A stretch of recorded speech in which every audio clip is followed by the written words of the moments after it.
Item number 4, confirmation of minutes. Leader of Government Business. Thank you, Mr. Speaker. Mr. Speaker, I beg to move that the minutes of the proceedings of the ceremonial state opening of the second session of the 10th Parliament held at the Parliament Chamber, Mount Weldon, St. George's, on Monday, 19th November 2018, be taken as read. Honorable members, the question is that the minutes of the proceeding of the ceremonial state opening of the second session of the 10th Parliament held at the Parliament Chamber, Mount Weldale, St. George, on Monday, the 19th November 2018, be taken as read. Those who have that opinion say aye. Aye. Of the contrary opinion say nay. I think the ayes have it. The ayes have it. Leader of Government Business. Thank you, Mr. Speaker. I beg to move the confirmation of the said minutes of the proceedings of the ceremonial state opening of the second session of the 10th Parliament held at the Parliament Chamber, Mount Weldale, St. George's, on Monday, 19th November 2018, be confirmed. Honorable members, the question is that the said minutes be confirmed. Those who have that opinion say aye. Aye. Of the contrary opinion say nay. I think the ayes have it. The ayes have it.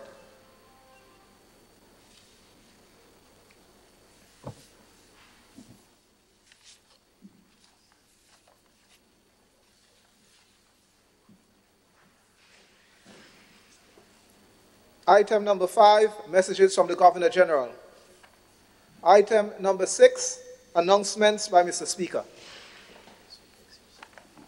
Honorable members, I'd just like to announce that the post-election seminar, which will be conducted by the Commonwealth Parliamentary Association in Grenada, will take place from the 9th to the 11th.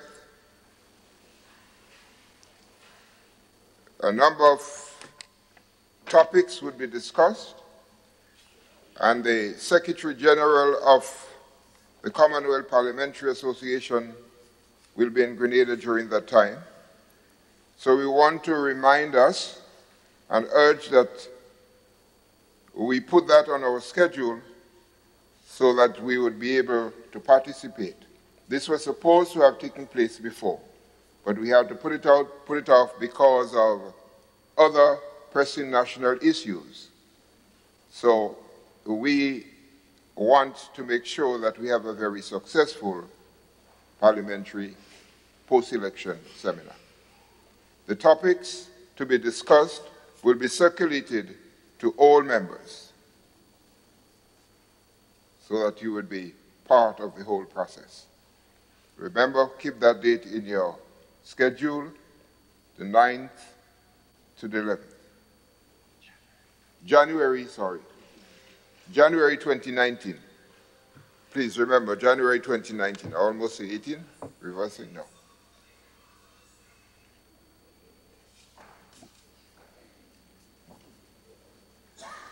Item number 7, presentation of petitions. Item number 8, presentation of papers and reports from select committees. Leader of Government Business. Thank you, Mr. Speaker. I beg to move that the following paper be laid on the table. The Grenada Bureau of Standards 2017 Annual Report. Honorable members, the paper is laid on the table.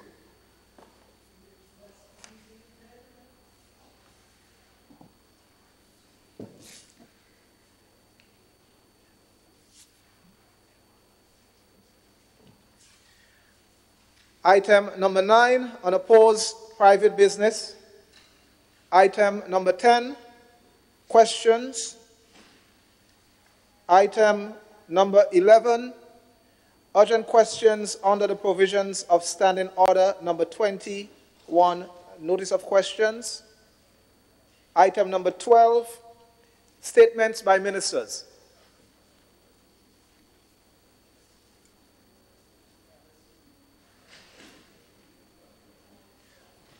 Parliamentary Representative for St. Andrew, Southwest. Thank you very much, Mr. Speaker. Mr. Speaker, last Friday, I think, was a very historic day here. We had a dialogue both houses, the upper house and the lower house.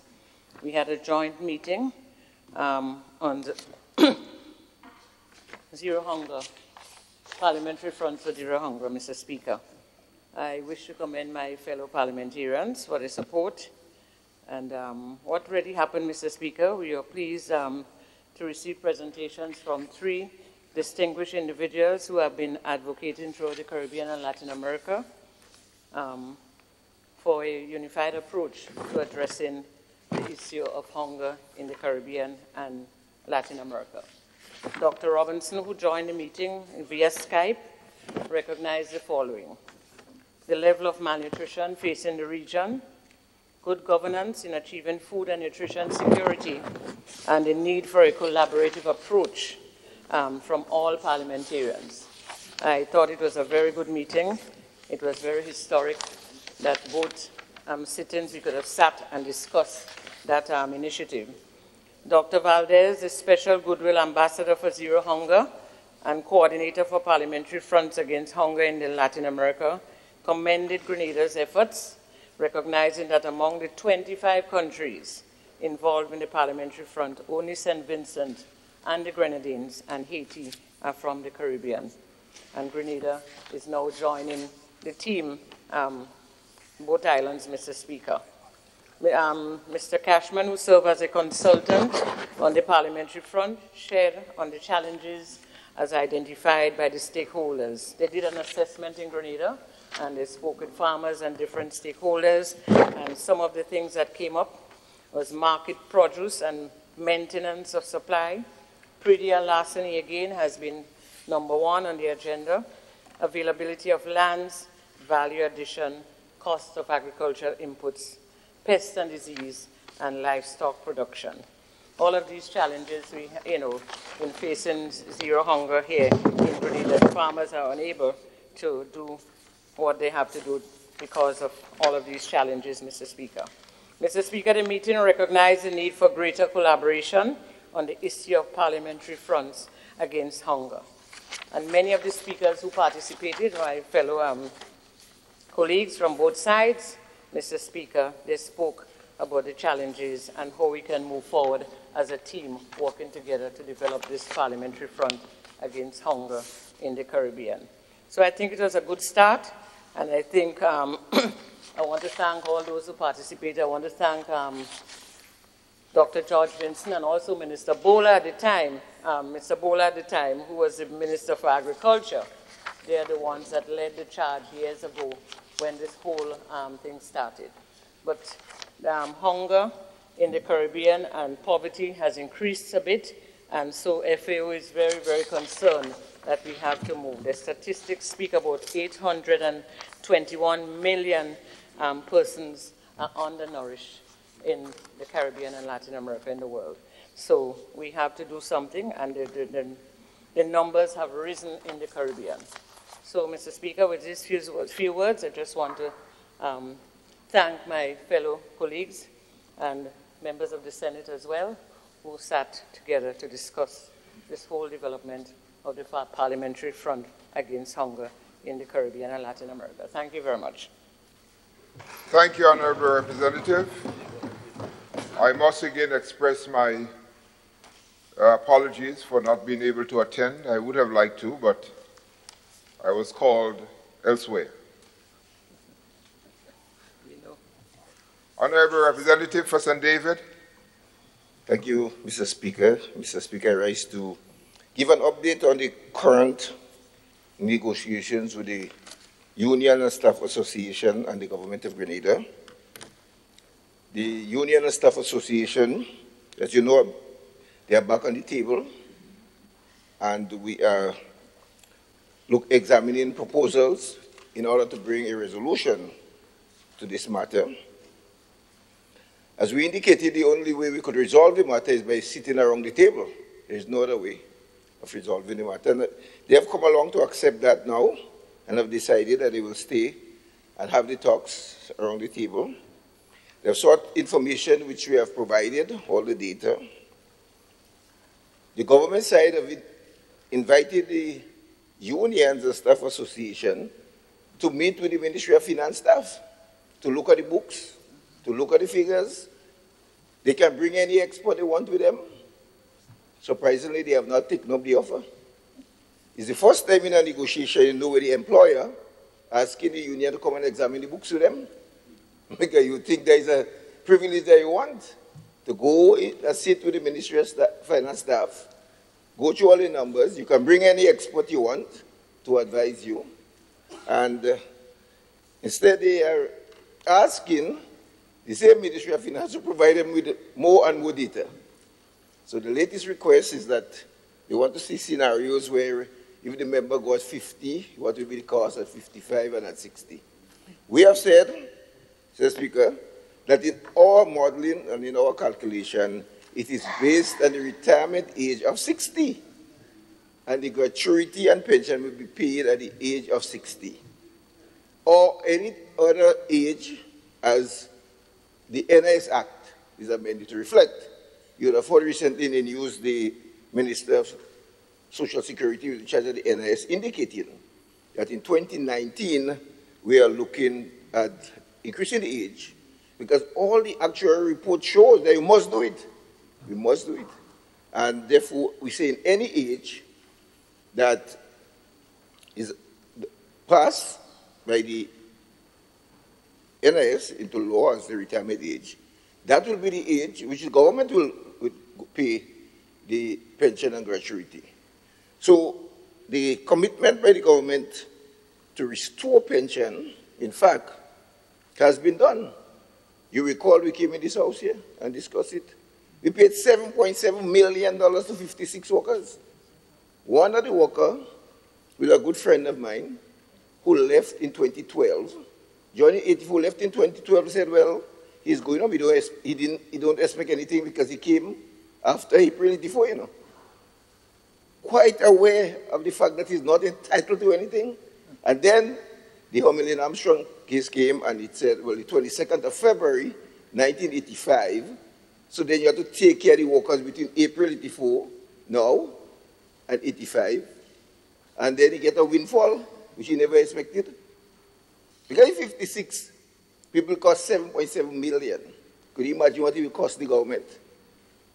So we're saying we have restored pension. On the issue of the 70%, there is no disagreement there. So pension has been restored, and we say let us reform. But it seems that the issue of reform is one that they're not open to, because if you're saying, yes, you want to reform, but you want the old formula of 1958, well, I don't know what you're reforming. We have to look at the whole system.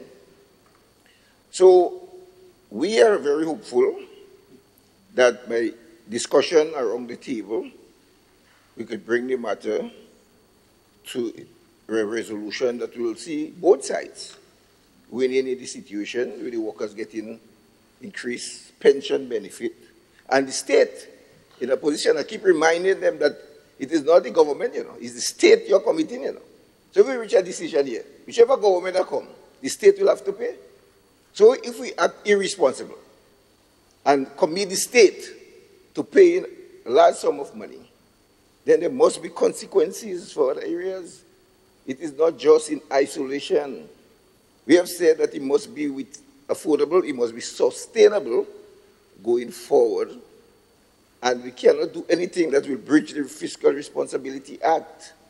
We have made that absolutely clear. So let us work on a solution bearing these parameters in mind. And I think once we have that common understanding, we could arrive. Because if you go to come to the table and say, well, we want any formula that you put forward, it must have 25% in it. And you're not prepared to move, then we will not reach a solution. But I am hopeful, especially in this season of Christmas, that goodwill will prevail and that we can have an amicable solution when we resume after the Advent season. So during the season of Advent, where you know that you're a good Catholic, practicing Catholic, so I hope you will offer up this during the Advent season, prayers, so that after the Advent season, we will get some movement that will see a resolution I'm sure the leader of government business will agree with me at that point. So, Mr. Speaker, just to update the nation and to say that we are around the table, we are talking, and that we are hopeful that we can reach a solution that will see the matter coming to an end to the satisfaction of everyone. I thank you. Thank you, Honourable Representative for St. David. Honourable Representative for St. Mark. Thank you, Mr. Speaker. Mr. Speaker, I rise to inform this Honourable House of recent events taking place in the Ministry of Tourism and Civil Aviation.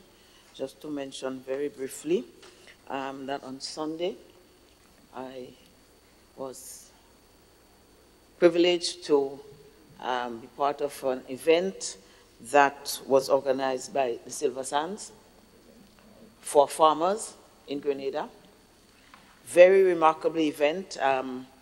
This was an expression of the friendship or the business relationship as well that has been established and is growing very strong with an organization in Grenada called GrenRab, which started with women alone, and based on the demands for agricultural produce, local agricultural produce, the GrenRab, which as I said, comprised of women only, has expanded and taken under its wing all the farmers in Grenada, whether male or female. And I'm very happy to see that. There are more than 150 farmers who work closely with Silver Sands at this time to provide certain crops. It is a very organized program whereby farmers are selected on different sides of the island, different parts of the island, so that if there's a flood or a storm or any event that causes the destruction of crops, maybe on one portion of the island, then you can have some remaining crops in another portion to supply the hotels. And also, they are organized in such a way that everybody doesn't plant at the same time, because we are all aware that when tomatoes are in season, you get a lot, and then there's an off-season for tomatoes, and then you don't get. And they cannot operate this way. And so they've been working with farmers, and it's working very well, whereby there's a scheduling for planting, and that is happening very well. But it was the appreciation for the persons who work in the agricultural industry that was remarkable. The government was represented at the highest level in the person of our Prime Minister, and then you had the Minister for Agriculture on a Sunday, and also the Minister for Tourism attending. Other persons of high level in the Ministry of Agriculture were there, and other persons involved in the industry in one way or another. Not only are they looking at the raw produce, but they're also looking at secondary products, produce, preservation of fruits, so that in season and out of season, we can have those crops available for them. So I think it's a good partnership that is happening already. The chef at Silver Sands does volunteer in the Hospitality Arts Department in TAMCC, and together with the ministers in education and in youth, we've been talking to them about an apprenticeship program for which they are very keen, so they can take in young people to train, give hands-on training. So for the new year, we have committed to continue in this conversation, and I'm sure that within the first quarter of 2019, we'll see that happen. So, Mr. Speaker, I think it's a good time for agriculture, and it's a good time for the marriage between tourism and agriculture. I thank you. Thank you kindly, Honourable Representative for St. Mark.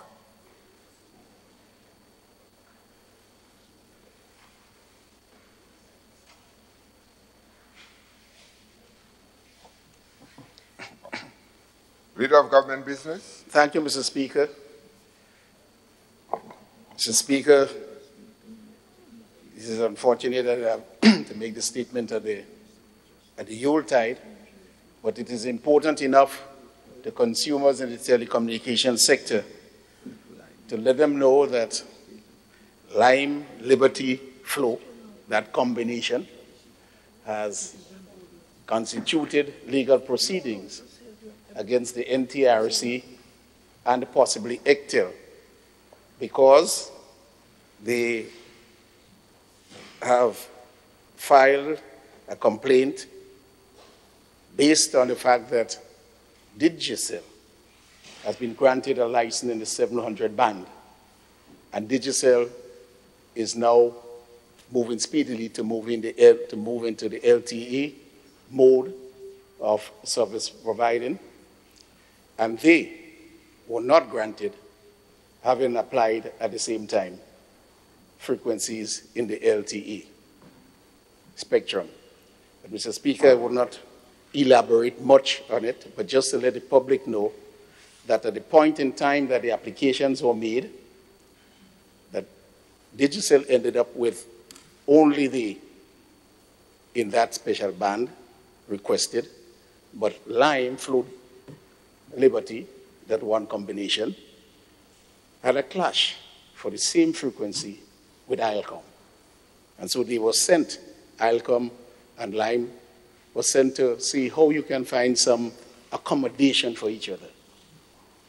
In the meantime, the frequency and the band that was applied for by Digicel, other persons were there, including Lime, but then they came to an understanding. And so since that band was free, it was given to Digicel. And now they're claiming, even requesting, that the license be revoked from Digicel, because what we are calling local parlance favoritism. But it's just to let the public know that both two parties applied for the same frequency. And so you didn't want to impose the decision to say, well, you get it and you do not get it. So we asked them to go together to find a solution.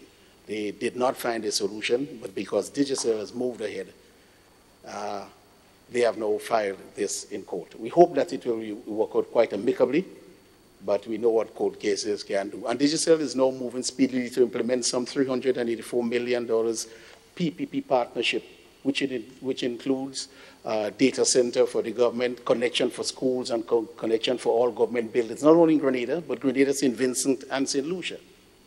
So, Mr. Speaker, the public should be aware of this, and we will just allow the process to take its course. We hope that nothing will go contrary to stop the big investment and the big development, because education will be affected, people will be affected in the case if we revoke the license. And we'll only do this on a court order. So, but we hope that everything works out well, particularly for this season, Mr. Speaker. Thank you, Honourable Leader of Government Business. Honourable Representative for St. Andrews Southeast. Thank you, Mr. Speaker. Mr. Speaker, this morning I want to use this opportunity to report on a special meeting held yesterday and to really use the opportunity to commend the response of the religious leaders of our society or communities who came out to a very successful meeting held at the Locust Street New Testament Church of God. There were over 40 religious leaders present, representing over 20 denominations. And Mr. Speaker, what for me stands out about this meeting is the consensus that these leaders are committing that they are going to give even more support to our education sector as it relates to their involvement and support for schools throughout Grenada, Carriacou, and Petite Martinique. Mr. Speaker, in addition to that, we would have agreed at that meeting and gave a commitment from the ministry that we are going to meet with those leaders on a quarterly basis. And there was general consensus to that as well, because we understand the value of our religious leaders and the fact that we are a religious community, their role in the development of our education system, their role in development of our communities, and we want to continue to build upon that. But Mr. Speaker, what came out very clear yesterday is the need to keep our religious community informed. And so we would have used the opportunity yesterday to do two presentations. I want to thank the parliamentary representative for St. David's, Honorable Oliver Joseph, who did an excellent presentation. As a matter of fact, there were so many questions, so many things needing clarification, which pointed to the fact that there's need for more of that kind of engagement. And of course, Mr. Kendall Alexander from Ministry of Finance, who also did a great presentation. Mr. Speaker, we want to engage our leaders as we move forward so that they understand the important role that they must play in the development of our society, in the development of Grenada. And I just really want to use the opportunity to commend them for the feedback we got yesterday, extremely positive. And I just want to say, as the Ministry of Education, Religious Affairs specifically, we're going to continue to work with the community to build our society. Thank you. Thank you, Honourable Representative for St. Andrews Southeast. Honourable Representative for St. George Northwest. Thank you, Mr. Speaker. Mr. Speaker, I just stand for a couple of announcements. One is one is related to the special meeting of CARICOM heads, which I had announced at the last session we were here, that I intended to attend in Trinidad, which was initiated by Prime Minister May Motley of Barbados, who has lead responsibility for the single market and economy. The primary purpose, Mr. Speaker, was to give some more life and more urgency to the implementation of the single market and economy issue, something that has been plaguing the issue of the region in terms of the lack of speedier action on some of the key areas.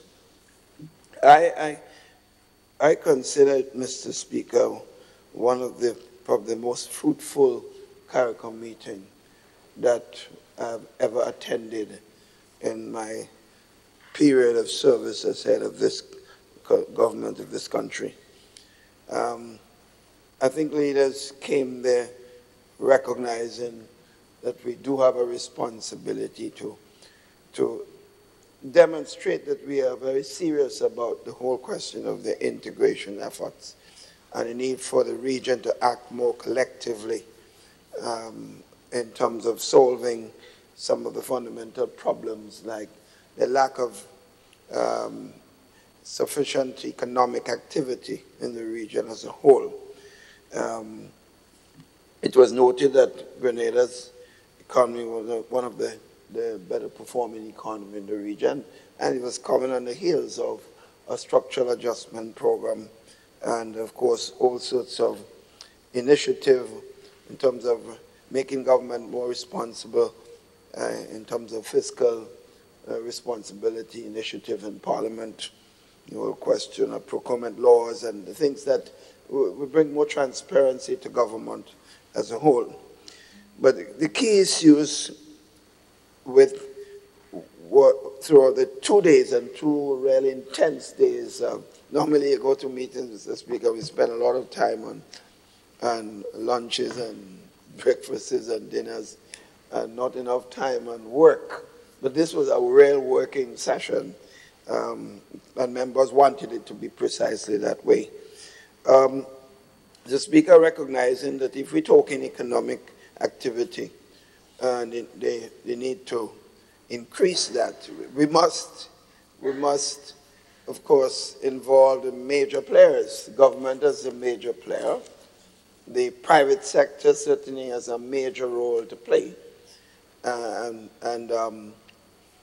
the trade union movement, which represents the workers of our countries in the region, clearly also have a major roles to play. In my presentation, Mr. Speaker, I made the point, as being one of the longest serving leader, I mentioned the fact that clearly the last over 50 years ago, the role of government, private sector, and trade union were quite different, or perceived to be quite different. It was the feeling that government can solve all problems. You just vote for government and expect that manna will flow. And that Government has to be involved in everything, running business, running this, and trying to control people's lives and making them be totally dependent on government. The resulting effect of that was that you had bloated public service, you had inefficient public service as a whole, and people just depended on government. Clearly, we've seen the fallacy of this particular approach, in that you had high taxes and a system that stymied initiative and growth, and had caused major problems. Government is to recognize that it has role to play, but they're limited in certain areas, and that the private sector has a major role to play in government create the enabling environment, but the private citizen must take up the mantle of those opportunities and do things for himself, his family, and by implication, his country. Similarly, the private sector's role in the past was the bottom line. Everything was about profit for the shareholders, and there was not enough regard for the workforce and the need to create partnership with the workforce, so that the more you involve the workers, the more they feel that they have a stake in what is happening, is the more productive that institution would be. In other words, the private sector years ago, that concept of the big boss and everybody else in another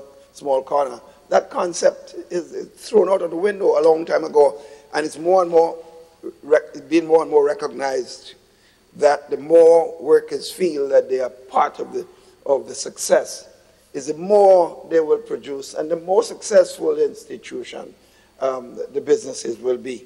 So that concept is, you see, changing dramatically. Businesses today are becoming far more open with the workers. The books are being brought to the attention of the workers, and the workers feel, generally speaking, the businesses that are at the forefront of that type of approach are the most successful businesses, regionally, in our own country, and internationally. Similarly, the role of the trade union 50 years ago was just to demand more and more for the workers. The question of productivity was not an issue.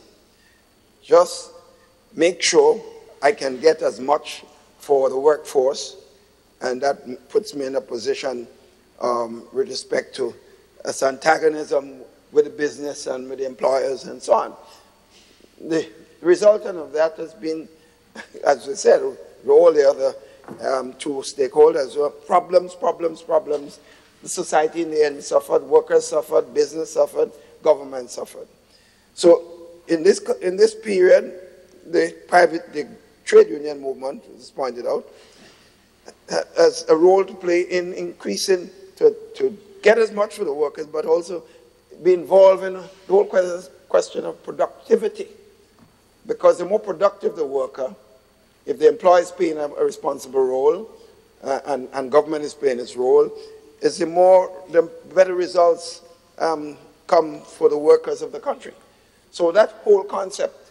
So in that sense, Mr. Speaker, we had representation from the trade union leadership in the Caribbean, and of course the business community. And we spent almost, I would say, 2/3 of the day with both sides, speaking to some of the problems that they encounter with employers and government, and employers talking about problems with trade unions and governments. It was a very open and frank discussion with leaders. And I thought it was one of the more illuminating periods that I've seen at the heads of government. The final analysis is what agreed that we need to continue this dialogue, this open dialogue, and so on. So I thought it was one of the better sessions. Mr. Speaker, we discussed issues of ease of travel, because that's a problem. The question of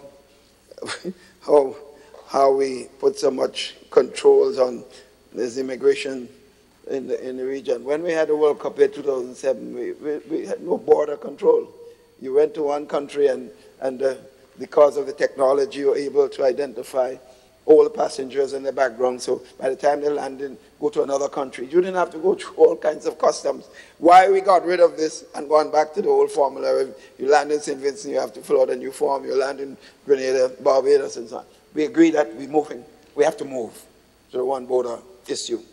So that when someone comes to Barbados and he has to go to St. Lucia or St. Vincent or Grenada, the information is already available. So there's no need for us to continue all this immigration controls all over the place, because you have the data on every single person traveling into your country. So we're going to be moving more aggressively. The question of civil aviation authority. I just felt that we need to decide of OECS civil aviation authority. Barbados has one, Trinidad has one, Jamaica has one. Why are we having all these and all this control on who should fly and who can't fly?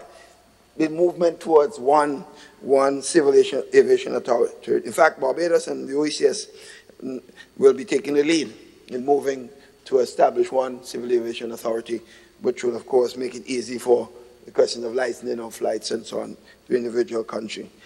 The question of broadening the level of groups that will be able to travel to countries and work without hindrance was also discussed. The question of barbers, hairdressers, and so on, and several other persons, agricultural workers. They're looking at liberalizing the ability of citizens from different countries to come in individual countries and work. This fear we have that somebody will come from Guyana or Trinidad and take our jobs, or somebody from Grenada will go and take a job in Barbados, Jamaica, so on. The reality is this unfounded.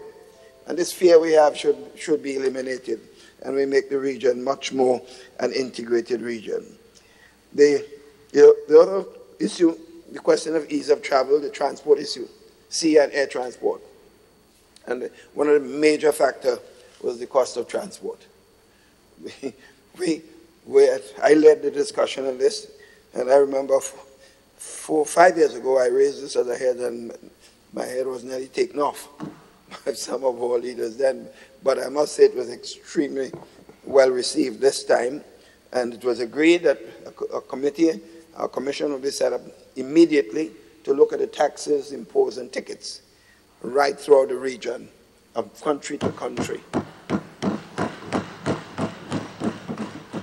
So that hopefully, because if Grenada reduces its taxes on tickets by itself, it won't solve the problem.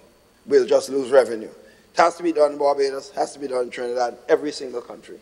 And that is something that we have committed ourselves to say by the time we get to the next heads of government meeting, we should have being able to make serious decision, so that cost of a ticket to go into Miami sometimes at present time is cheaper than going to Trinidad or going to St. Lucia. It makes no sense at all. How are we going to CSME, single market and economy, one region, and we don't even travel to each other's countries? Doesn't make sense. And cost of tickets is a tremendous hindrance to this, and the question of the availability of transport. And the need to bring the airlines in the region to work together much more closely to provide more transport and cheaper transport. In the end, we will not suffer, Mr. Speaker. The fear we had that we'll get less revenue, that's nonsense. Because right now people are traveling. If the ticket price is lower, the airlines will do better, because sometimes they travel in empty seats.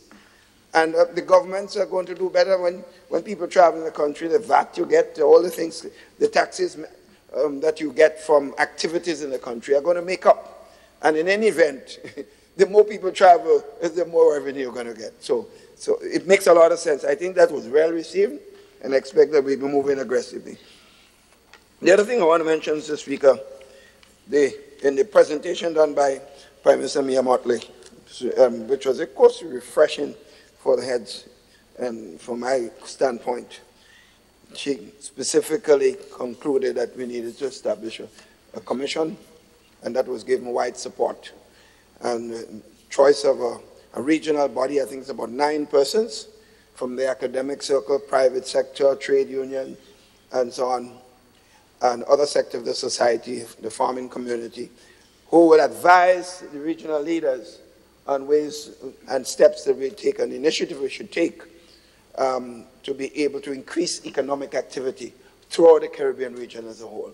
I mean, for example, a point has been made Why can't we have a situation where in Guyana, because we have a lot of land, Guyana should be able to produce enough food? And the point was being made, Guyana more land than the United Kingdom and Scotland combined. And with a population, I think 700,000.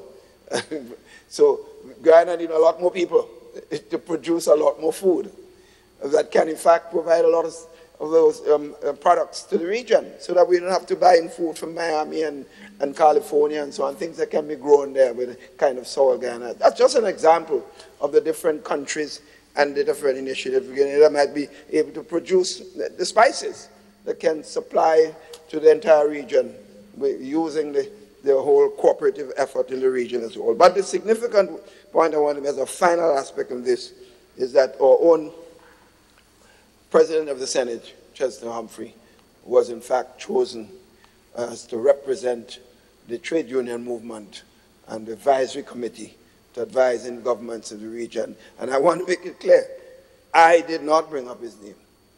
The Prime Minister of Barbados called me the week before and said she had been given high recommendation for this gentleman, Chester Humphrey, from Grenada, and she wanted to make sure that I had no difficulty with this, and clearly I had no difficulty.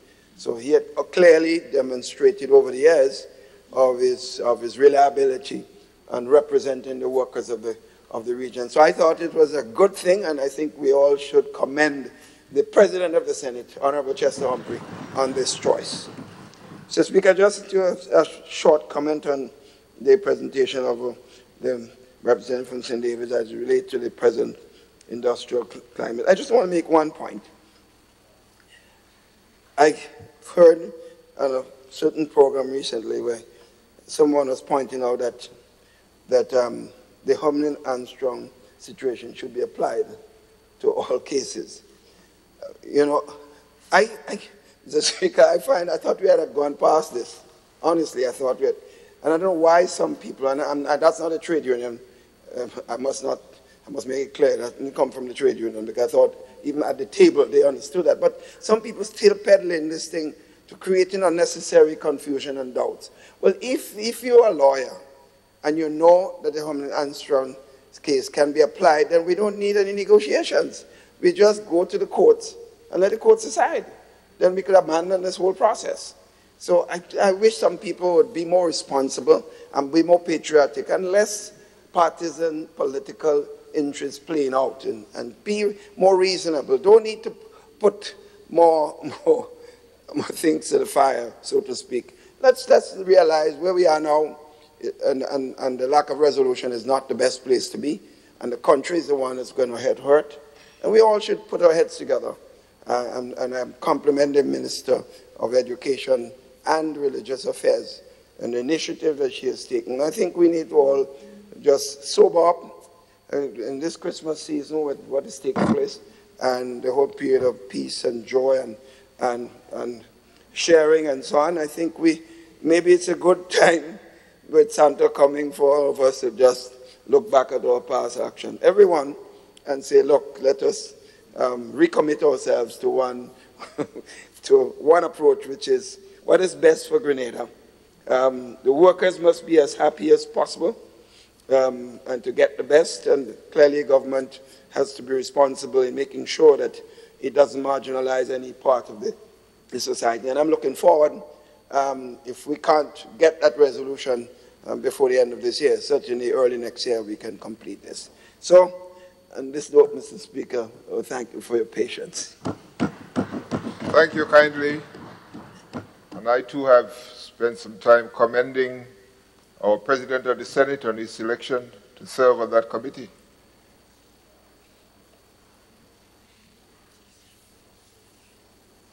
Honorable Representative for St. George South. Mr. Speaker, thank you. I rise to give a brief summary of recent events occurring in my ministries of health, social security, and international business. Mr. Speaker, first and foremost, I want to commend the NIS. They had a ceremony on last Saturday, which culminated their 35th year celebrations.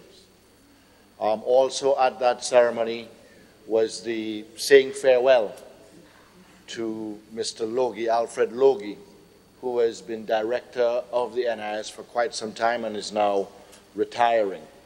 I also hope to announce very shortly, within the next week, the incoming director who has been approved by the board. Mr. Speaker, while I'm on the topic of the NIS, I also want to stress that, yes, in 2019, we have to address the issue of the actuarial reviews. In fact, it is the last 3 actuarial reviews that have pointed to this, and actuarial reviews are done every 2 years. We have taken it seriously and made a commitment to the NIS since 2013. But I believe in 2019, the economic environment, national economic environment, would be appropriate for us to address that issue, which is to increase the retirement age. And I do hope that between now and the first quarter of 2019, the industrial environment will be one that we can also sit down and discuss this very pertinent issue. Mr. Speaker, at that event, the guest speaker or feature address was given by our very own Dr. Timothy Antwine, who spoke as the governor of the central bank, and specifically worthy of mention in this House was his observation, not as a Grenadian, but as the governor of central bank, that our NIS is one of, if not the best run national insurance scheme in the entire OECS. He also stressed that our NIS is the most important social safety net in the country, and therefore the most significant contributor, one of the most significant contributors to economic stability in Grenada, and used that to sort of point to us the urgency to address the actuarial review and make sure that the fund remains stable, Mr. Speaker. Mr. Speaker, I also want to commend the management of the NIS, as well as with the Ministry of Health, in the progress that they have made on national health insurance and the transition and the expectation of our ability to introduce national health insurance in 2019, as promised, Mr. Speaker. Mr. Speaker, also last week, we received and have commissioned the 5 new ambulances that have been put into service. So, Speaker, those ambulances, as I've said in this House, now brings to the complement of ambulances in Grenada to the optimal, as recommended by Pan American Health Organization. It now puts us in a position to have what is recommended based on the size of our population and the size of our country geographically, and also now to consider the next step, which would be within the first quarter of next year, the introduction of a central dispatch. Those ambulances, you'll see, are branded with the number 434, which would be Grenada's equivalent of 911, so that it matters not which parish, which constituency, which island you are in our tri-island state. There's one single number that would be called. There will be the appropriate individuals at that facility to receive that call and dispatch the ambulance from wherever in our tri-island state for the appropriate issue or emergency, Mr. Speaker. Mr. Speaker, those ambulances were purchased by the government of Grenada and the assistance of the Maria Holder Memorial Trust, Lotto, and Grenlec. Mr. Speaker, I want to single out Lotto, who in fact went above and beyond by providing 2 ambulances to the government of Grenada, or the people of Grenada, Mr. Speaker, and also committing to the support, most importantly, as once I asked, without any argument or deliberation, to supporting the maintenance of those 2 ambulances that they have procured for us, as well as committing on a regular basis a replacement of ambulances, Mr. Speaker. Mr. Speaker, SGU as well, there was a meeting with SGU in which SGU has gave us an update with respect to the progress of our nursing school that they have started. And just to say that the first nurses from that cohort graduated in November. So I want to congratulate them. We now have nurses who have graduated with a bachelor's degree, Mr. Speaker. Further to which, SGU has listened to the call of the government and has committed in 2019 to opening a hospitality school, working with the Grenada Hotel Association and individual hoteliers, as well as to start a section within their school, combination School of Nursing, School of Medicine, in which they will be teaching medical technology, which is to allow us to begin to have Grenadians fully trained to maintain the various medical equipment. And one of those that they specified was in radiology. So, Mr. Speaker, I want to thank them for hearing the request and acquiescing to. As well, they have committed to an increased residency program in Grenada. Right now, the residency program primarily is just for our Grenadian doctors. They have committed to increasing that and therefore working with us to increase the complement of consultant doctors at the General Hospital to afford us that opportunity where we will be able to take on resident or residency program individuals from either the OECS, CARICOM, or from the US, because there is now a trend from doctors who are looking to practice in the US who want to have more of a hands-on with respect to tropical diseases, tropical environment, and our actual community health centers, etc. The actual discipline is being referred to as family health care. So, Mr. Speaker, those are the significant updates within the Ministry of Health, Social Security, International Business over the last couple of weeks since we last sat in this House. And while I'm on my feet, Mr. Speaker, I want to take this opportunity to extend to you, if I don't get another opportunity later on today, a very Merry Christmas and a Happy New Year, and through you to also my colleagues and those who have given me the support to come to this House with the various legislative or ministerial reports. Thank you, Mr. Speaker. Thank you, Honourable Representative for St. George South.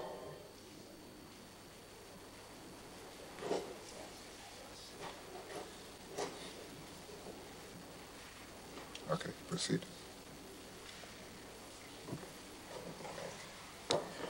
Item number 13, personal explanations. Item number 14, motions. Leader of Government Business. Thank you, Mr. Speaker. I beg to move the motion 14A, standing in my name, which reads, whereas debate on the gracious address delivered by the Governor General on the occasion of the ceremonial state opening of the second session of the 10th Parliament on Monday, 19th of November 2018 was further deferred to a date to be fixed, be it resolved that the said address be now debated by the House. Honourable members, the question is that the gracious address delivered by the Governor General on the occasion of the ceremonial opening of the second session of the 10th Parliament on Monday, 19th November 2018, and was deferred to a date to be mentioned, that it now be deferred, that now be debated. Leader of Government Business. Thank you, Mr. Speaker. Putting into standing order number 34, amendment of motions. I beg, Mr. Speaker, to move the amendment to read that the motion be read, be it resolved that the said address be further deferred to a date to be fixed. Honourable members, the question is that the said address be further deferred to a date to be fixed. Those who are of that opinion say aye. Aye. Of the contrary opinion say nay. I think the ayes have it. The ayes have it.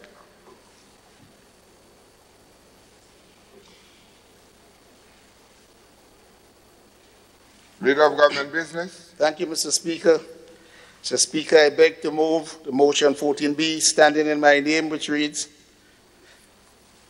whereas Section 128, subsection 1 of the Income Tax Act, Cap 149, hereinafter referred to as the Act, provides that the Minister may by order publish in the Gazette, amend the schedules, increase, decrease, reduce, vary, or make changes to the rates of tax specified in the 5th schedule or in any other provision of the Act, or vary any sum or figure in any provision of the Act. And whereas Section 128, subsection 2 of the Act provides that an order under subsection 128(1) of the Act shall be subject to negative resolution, And whereas the Minister deems it necessary to amend the 5th Schedule of the Act, now therefore be it resolved by Parliament that the 5th Schedule of the Act be amended as set out in the schedule to this resolution. Honourable members, the question proposed is that the 5th Schedule of the Income Tax Act, Cap 149, be amended as set out in the schedule to this resolution. Leader of Government Business. Thank you, Mr. Speaker. The schedule has already been made public by the Minister for Finance and Prime Minister in his budget address and debate. And this is simply reducing the rate of taxes for persons, that is, not corporate persons, but individual persons who were their chargeable income above $24,000 was at a rate of 30%. This amendment will reduce it to 28% as indicated by the Minister. And for corporate tax, corporate persons, their income tax would also be reduced from 30% to 28%, Mr. Speaker. And we know that the principle of keeping the personal income tax the same as the corporate income tax, so that nobody is tempted to move one into the other and get from their business if they are directors or owners of such businesses, Mr. Speaker. So I think this has been debated and presented on the occasion before, and so I commend the motion to this Honourable House.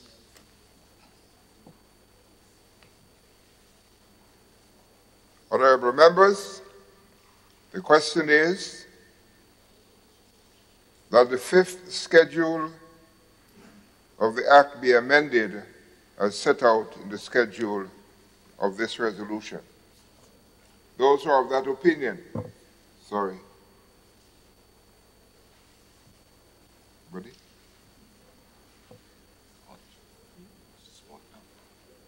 Honourable Representative for St. George South.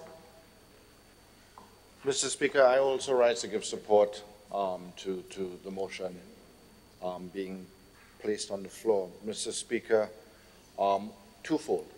One, I think it is essential to say that we did make a commitment that once there is a fiscal space allowing in all sectors, we will do our best as a responsible government to make sure that each and every sector would receive some sort of benefit or so that would encourage.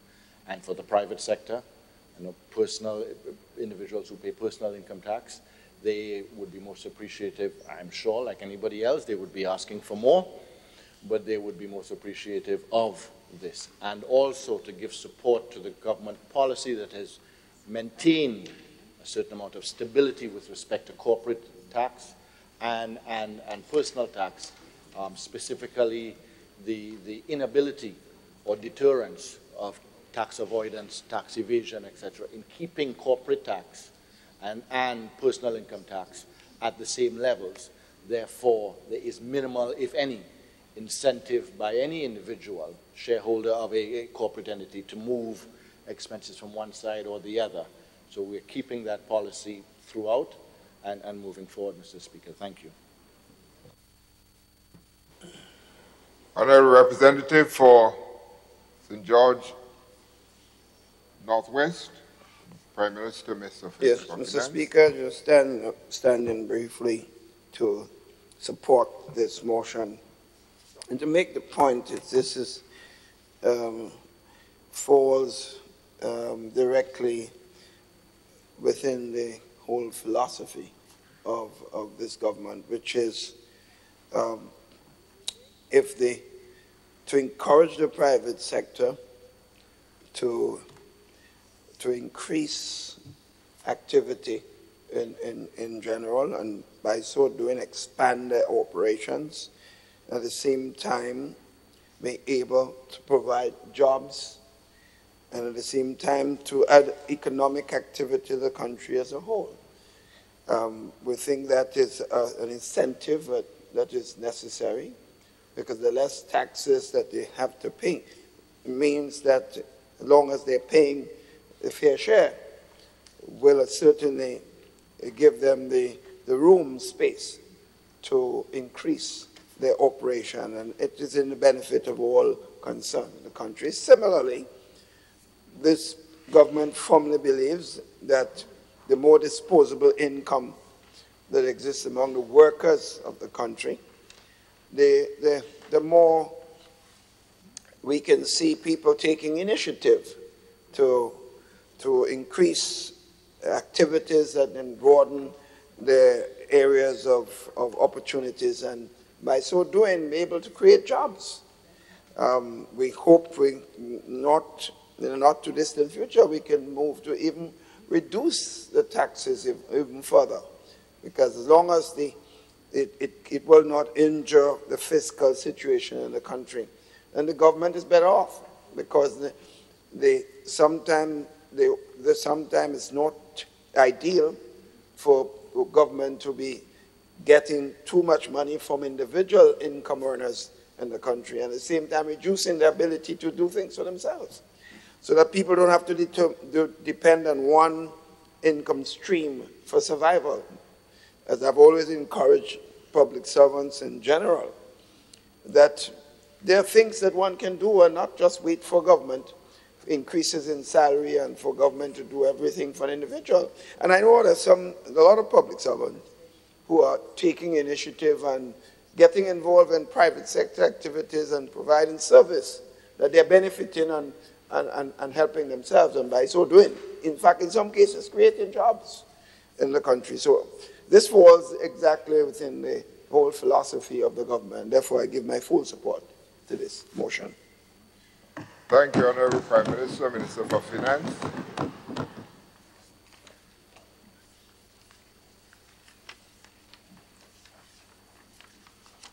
Honorable members,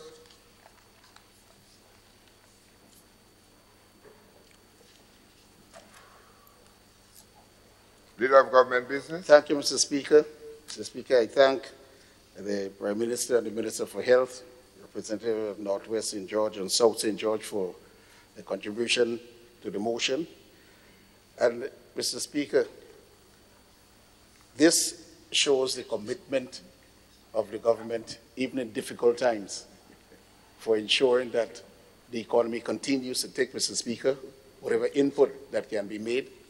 And we must recognize this, Mr. Speaker, in respect of the demands being placed upon the fiscal space at this particular point in time, Mr. Speaker. And it behooves all of us in the business community and everyone to add their voice to ensure that stability and prosperity continues, Mr. Speaker. Continue. In this context, I recommend this motion to this Honorable House. Thank you. Honorable members, the question is that the fifth schedule of the Income Tax Act, Cap 149, be amended as set out in the schedule to this resolution. Those who are of that opinion say aye. Aye. Of the contrary opinion say nay. I think the ayes have it. The ayes have it.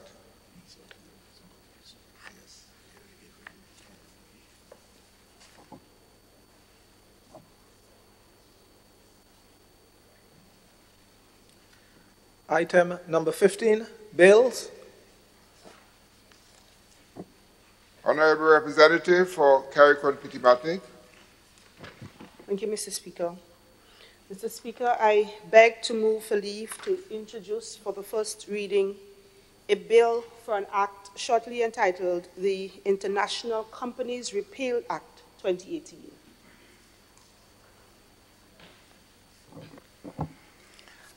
A bill for an act to repeal the International Companies Act, Cap 152, shortly entitled International Companies Repeal Act 2018.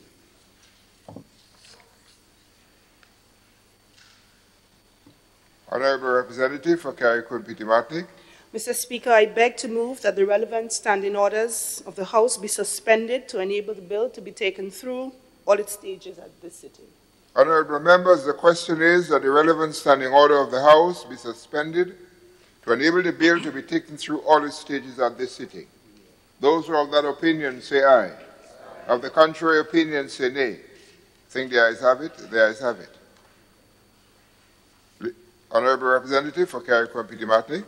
Mr. Speaker, I beg to move the second reading of the bill. Honourable members, the question proposed is that the bill be read a second time. Honourable Representative for Carrick-Wapiti-Martinique. Thank you, Mr. Speaker. Mr. Speaker, this bill seeks to repeal the International Companies Act, Cap 152 of the revised edition of the Laws of Grenada. Mr. Speaker, the International Companies Act, in its present construct, gives incentives to foreign entities that are not domiciled in Grenada, and, Mr. Speaker, it has been deemed to be unfair and lacked a bit of transparency by the EU Intergovernmental Code of Conduct Group, Business Taxation. Mr. Speaker, this is a subgroup of the European Union. And as a result, Mr. Speaker, in early 2017, this group have selected over 90 countries worldwide, including Grenada, to be screened against 3 criteria, which includes, Mr. Speaker, tax transparency, harmful tax practices, and also base erosion, Mr. Speaker, profit shifting.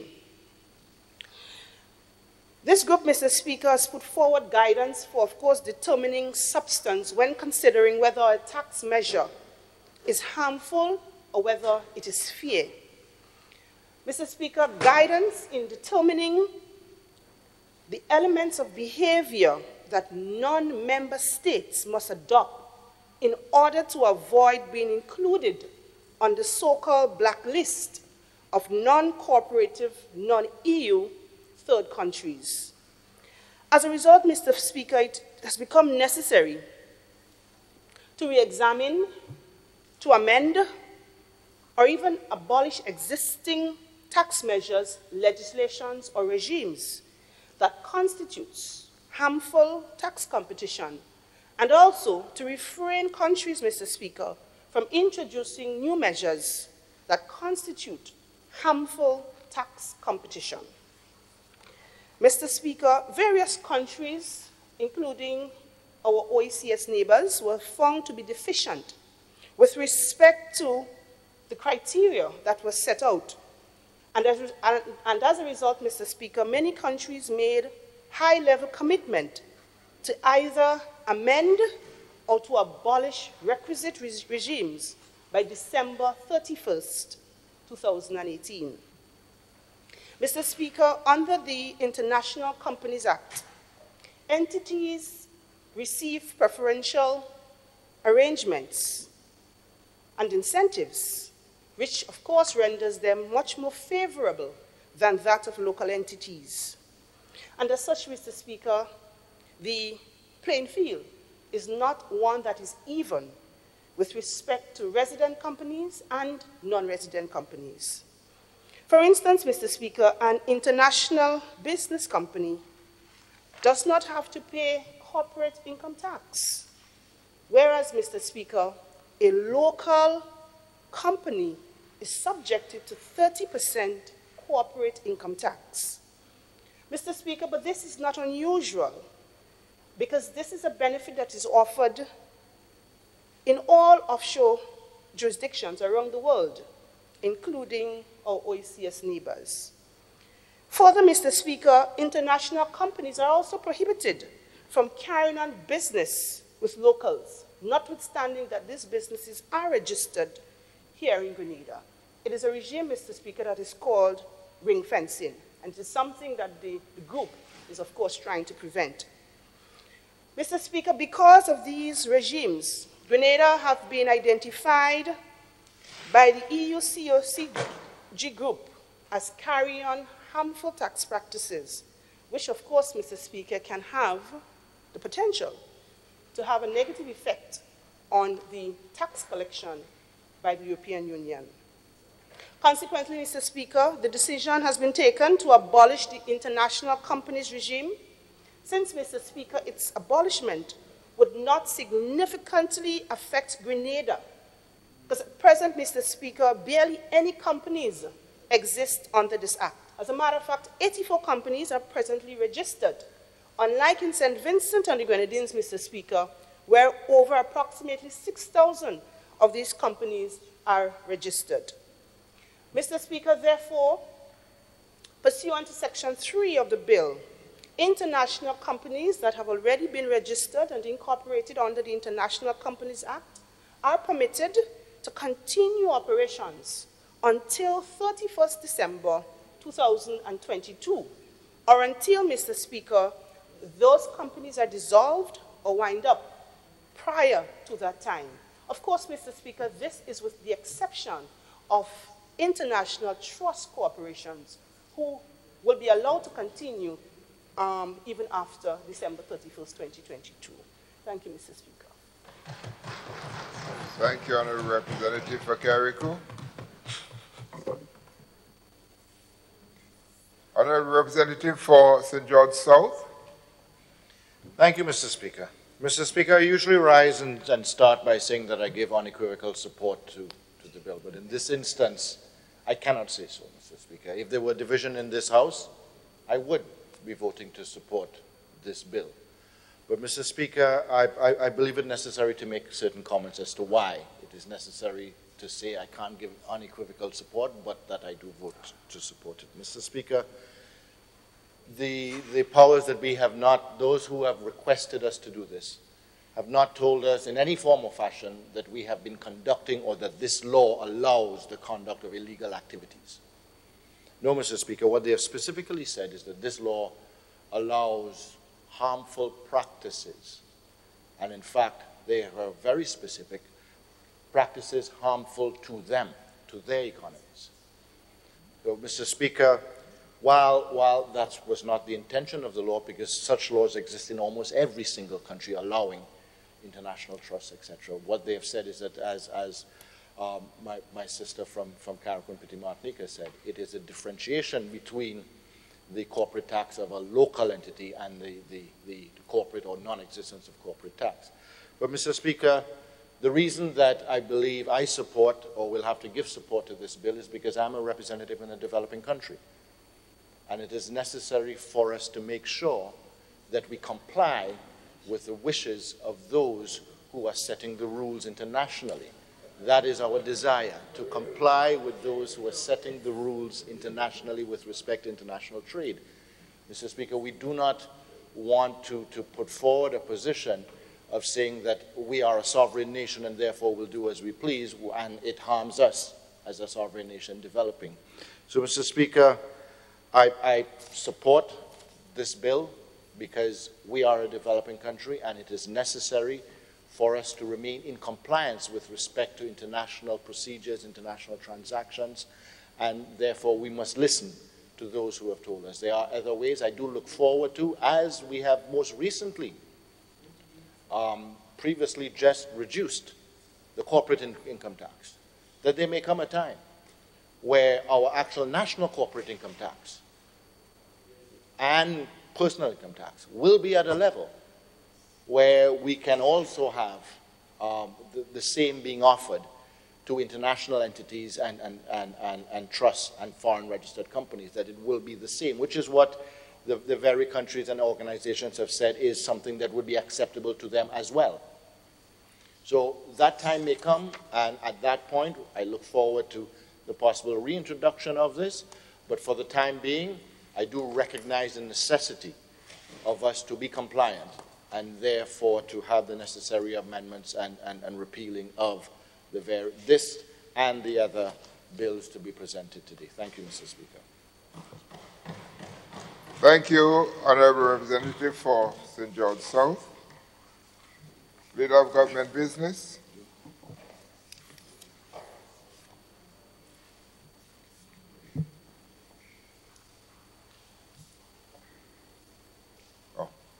Honourable Representative for St. David. Thank you, Mr. Speaker. Mr. Speaker, it's important that we set the context for this bill, the removal of the International Business Company. Now, the OECD which the EU is part of. And sometimes you see the EU putting out their own blacklist, and the OECD putting out their next blacklist. We have made a number of changes to our tax regime, and the US is satisfied. But with respect to international companies doing business outside of the EU, we already consider it as harmful tax competition. You see, Mr. Speaker, the thing we need to understand is the only reason the EU is putting pressure on countries outside of the OECD because we are able to compete with their jurisdiction. That is why they call it harmful tax competition, you know. So we say we're going to diversify the economy and move it into international business and offshore service, and we start to become very competitive, earning revenue, and they say, no, well, you're doing too well from our business coming. Why the business leaving the OECD countries and coming to our jurisdiction to do business? And so as soon as you start to be competitive, then they start to exert pressure on you. And they tell you we must diversify. We have taken a decision, this is the route to go. Attract foreign companies to do business. And then we are told that we have to change the law and abolish this international business that we want to set up to aid in the development of our economy. And then they will start to attack the CBI program and say it's harmful too, and so we must get rid of it. Where are we using the CBI revenue to transform the economy? We have a National Transformation Fund, and we have due diligence and everything is in place, but they will find some way of telling you that you have to change and you have to get rid of it, as though small island developing states cannot manage its own affairs. Only the OECD and the developed countries that are capable of running this sort of business, black people like us should not get involved with that, and competing with them. They are serious matter. No, I need to make the point because people are listening to understand why, because you know what you say. Well, we are afraid of being placed on a blacklist because of the image, so we have to comply and we have to do all these things. Nature of it is really like you're a superpower and treating you in any manner that they like to. And they're quick to come up with blacklists, you and everything. It's a pity that the world had to operate in that way in these modern times. That we are pressure just been brought to bear. When will you see the end of that, Mr. Speaker? Any program we start to develop, that's the growth in our economy and competition for them. They will move, nothing stopping them now, you know. Nothing will stop them from moving. So while we have to look at other areas that we can develop in the services, because we are largely a service industry.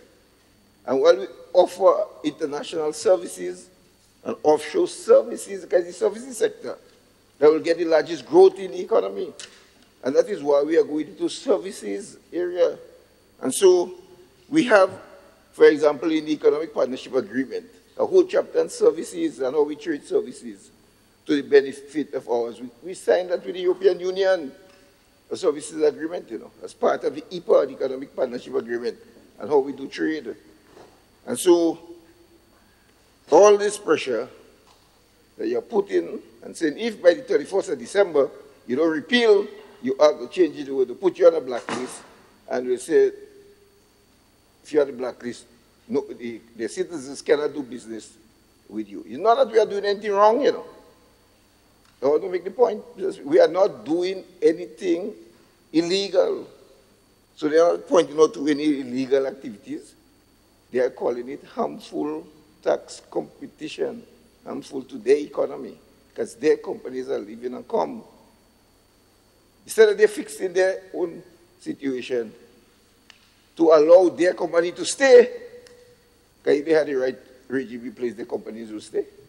But they're not doing anything to attract their company, to retain their company. They're doing everything to prevent them from coming out and invest. And that's the situation we find ourselves in today. So I think that I just wanted to state that for the record. Mr. Speaker, thank you. Thank you very much, Representative for St. David.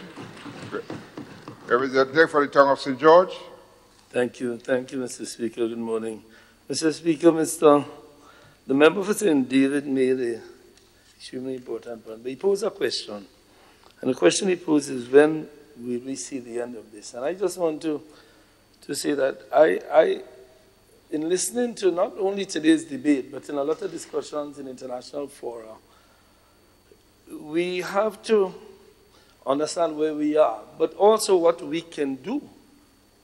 Because the only time we see the end of this is when we as small states come together, when we as developing countries come together, when we understand this. Because one of the tactics of the countries who are imposing these things on us is divide and rule, so that we find ourselves unable to utilize the strength that we have in demanding change to these phenomena. You know, we have people we call traditional allies.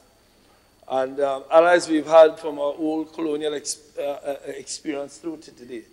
And we have said time and time again in our engagements with them that if they are truly our partners, and everyone knows who our traditional partners are, then they must assist us in campaigning in these fora, the EU and all of these fora, so that our interests are properly served. And there are many things. It's corresponding banking and graduation to levels where we are determined to be middle-income countries and therefore not eligible for certain levels of aid. But we must first understand where we are. You know, I said to many people over there, and the member for St. David touched on it, that when, you know, there are people who said, listen, Grenada is being blacklisted. It means that the government is doing something wrong. No, it doesn't mean the government is doing anything wrong when you hear this blacklisting. In fact, many times when you are blacklisted, it's because we are doing something right for our country. And what is right for our country sometimes is not right for other countries. Remember, Mr. President, Mr. Speaker, when the preferential duties were removed, the demise of the agricultural sector. Go back into our history. Agriculture was developed, and you know, banana, coconut mix was developed as part of the demands of the traditional partners. Once they found other markets throughout Latin America and the Caribbean with Chiquita and all these big corporations, then we no longer became important as producers of agriculture. Therefore, subsidies were removed and we were left on our own. And despite all of our calls for increased development assistance, not because we are unable to develop, but because our economies were put in this position as a result of the imbalances created throughout the world. I don't want to make a speech here on development. My friend, the member for St. David, did a good job of that. I just want to say to persons who sometimes, you know, you hear them attacking the CBI program, as my friend said, the CBI program, you're encouraging people to evade taxes. You know, it is because they are trying to block us from getting the kind of development that will cause us to become truly independent. So I just want to say to persons who attack government sometimes when you end up on a blacklist. When you end up on a blacklist, it's not because you do anything bad. And I hate the term blacklist anyway. When you end up on these lists that they have, it's not because you're doing anything bad. It's because you're doing something right for your country, and it is causing leakages in the economies. So I want to endorse what my friend from St. David said, which is fix your own problems. Look, our CBI program.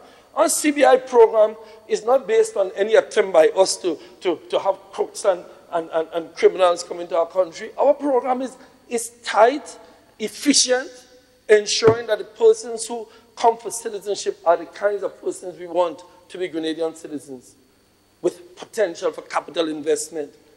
And they're trying to block it. You know why?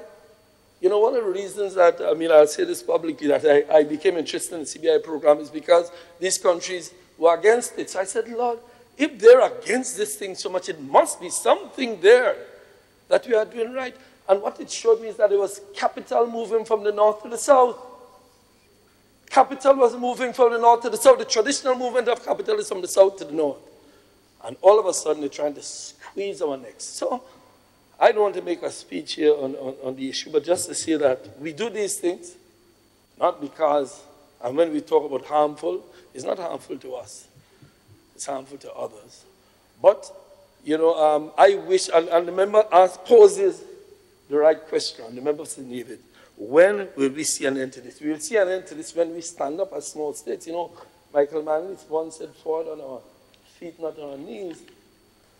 When we stand up as small states, as CARICOM states, as developing states, when we develop the kinds of friendships that we want and are important for our countries, and we're able to say, this is what we do for us. Not from any ideological perspective, from just the perspective of development, to make sure we get jobs for our people, to make sure we get education for our people, healthcare for our people. That is all we're interested in, not the ideological old Cold War between left and right through the world, but simply between those who want development and those who want to retard development. But we are where we are who we are this time. So here we are, as my friend from the South said, we do what we do in order to survive in this very hostile international environment. Thank you. Thank you kindly, Honorable Representative for Tongue of St. George, Leader of Government Business. Thank you, Mr. Speaker. Mr. Speaker, the contributions before have elucidated the problems that we face. Time and time again in this honorable place, Mr. Speaker, I've spoken to the many bills. And if you remember, 15 of those similar bills came here, where we simply had to succumb, to move to the will of those who have the power, Mr. Speaker. And it is important that the public understand exactly why we have to move along with these bills. Because if we don't, Mr. Speaker, the hardship that they will endure, they will look back to us and say that we have imposed it. So it is very relevant, the contributions made today. They are very relevant, Mr. Speaker, in ensuring that our people understand what is going on. At the same time, Mr. Speaker, we must do, even if the tiniest thing that we have to do. That is why, Mr. Speaker, we have to amend this bill, and it will be proposed in the committee stage, because as drafted to the likeness of the powers that be, it indicates that all the existing 84 companies or so must go by 2021. This is what the bill says. If we have no company existing, Mr. Speaker, we could succumb and say everything goes because there's nothing there. But once we have something there, Mr. Speaker, not only could we face maybe some legal challenge, but at the same time, we're throwing out revenues that we have at a very limited period. For example, if we have to do this, then we must ask to give us a 10-year or some period, because at the same time that we reduce the taxes from 30 to 28, we are reducing the income from these companies, Mr. Speaker, and also the jobs that have been given to our people. So we'll be proposing amendment, Mr. Speaker, to sort of safeguard what we have, and at the same time, trying to meet the demands, and not demands, how should I put it, Mr. Speaker, through you, to my colleague from the tongue, the instructions from the powers that be, Mr. Speaker. So, whether it's 200 jobs, there will be with these 84 companies for Grenadians. So if we say by 2021, as it's there now, we're saying to these people, you go home, forget about you. And if the income is 30 million, Mr. Speaker, per year, we're saying get rid of that at the same time. So yes, we have to stand up in some manner. Why not being quote unquote, Mr. Speaker, rude and retaliatory to the powers that be? We must safeguard and do the minimum. And I believe, Mr. Speaker, the amendment that we'll be proposing in the committee stage will be simply to do this. Safeguard the little that we have while we understand we must travel. So nothing more from a period of time from now, but let's try to preserve this. And I know that the Minister for Finance, the Ministry of Finance, the Ministry of Foreign Affairs, and the Ministry of Legal Affairs may have a lot to contend with by the action that you are taking now. That is why it is important to let the people know. Suppose, for example, Mr. Speaker, because of this amendment, we end up on the beautiful list, B for beautiful and not B for black, as the Minister for Foreign Affairs has indicated. But if, that means the public must know that we got on the blacklist because we stood up for the persons who are now gaining, who are now gainfully employed, and at the same time to ensure that we have some revenues to meet the demands on the fiscal space. Demands from the Imanis, the road workers, and all the others. We're standing up for them. So if we have to go back and revert after the big stick will be raised or hoisted, then the public must know why. And it must not be bandied about as a political tool. Here, they blacklisted from the day one because we stood up for Grenada, Mr. Speaker. And at the same time, we're not standing up in a manner that will damage the country, but we're just standing up to do the least that we can do for our people, Mr. Speaker. In that context, I support the second reading of the bill.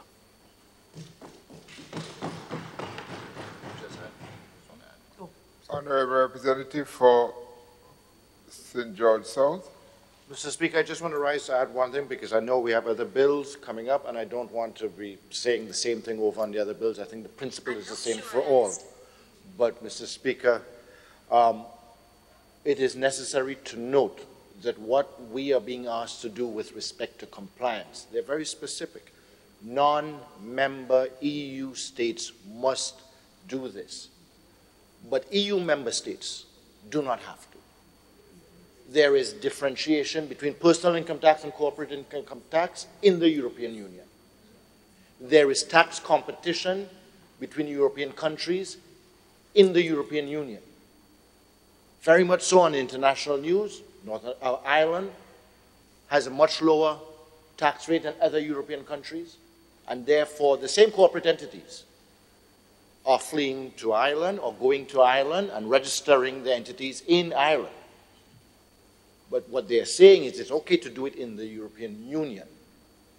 It is not okay for any of us to participate in that free competition, fair competition that exists within the European Union.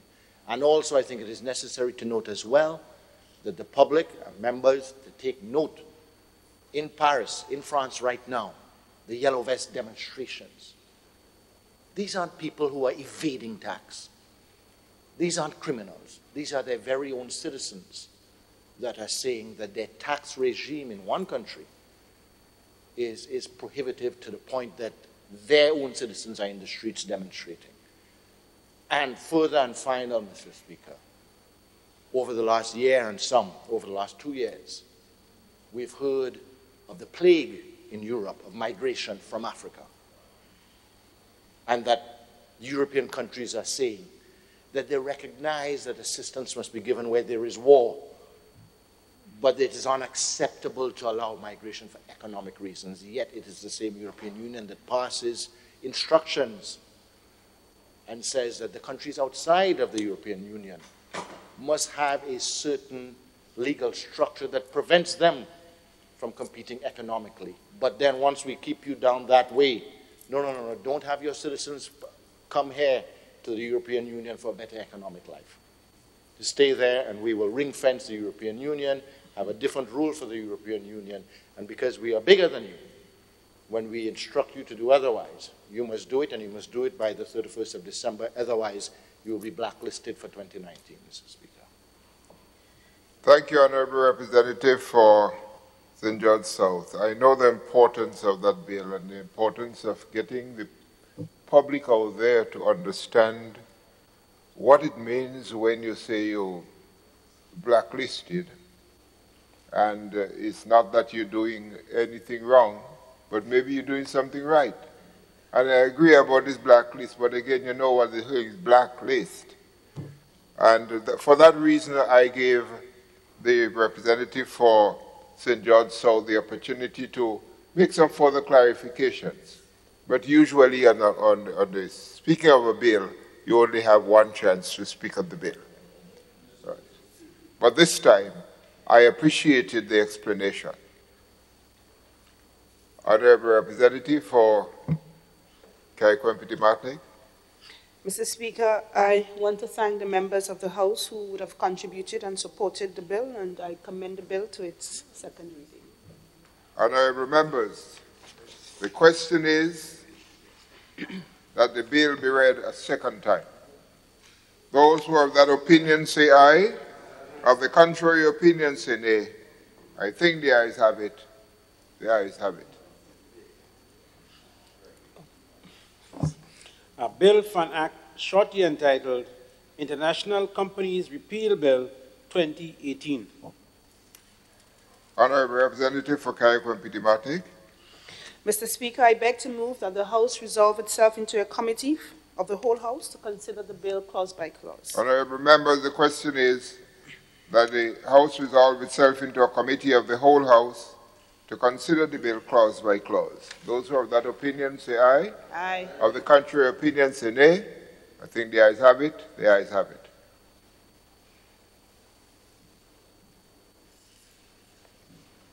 Honorable members, this House is now in committee.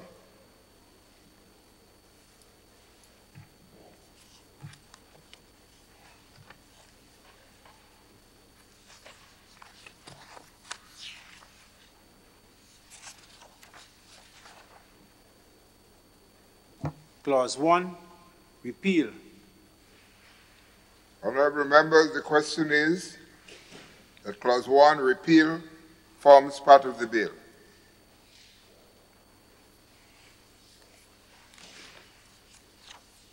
Was that Clause 1? Yes, Clause 1. Clause 2. Sorry. Repeal. Honorable members, the question is that Clause 2, repeal, forms part of the bill. Those of that opinion say aye. Of the contrary opinion say nay. I think the ayes have it. The ayes have it. Clause 3, transitional provisions. Mr. Chairman. Leader of Government Business. That is where Clause 3 is to be replaced by the new Clause 3 circulated. In the context that any international company that is a trust, because international companies has a broad brush. And we wish to replace Clause 3 in the bill with the Clause 3 circulated.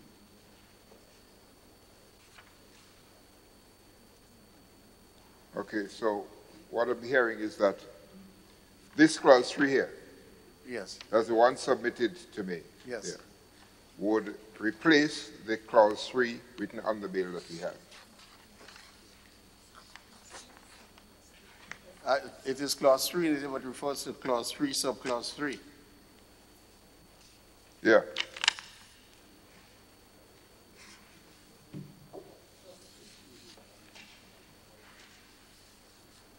Honorable members, the question is that the new Clause 3 forms part of the bill. Those of that opinion say aye. Aye. Of the contrary opinion say nay. I think the ayes have it. The ayes have it.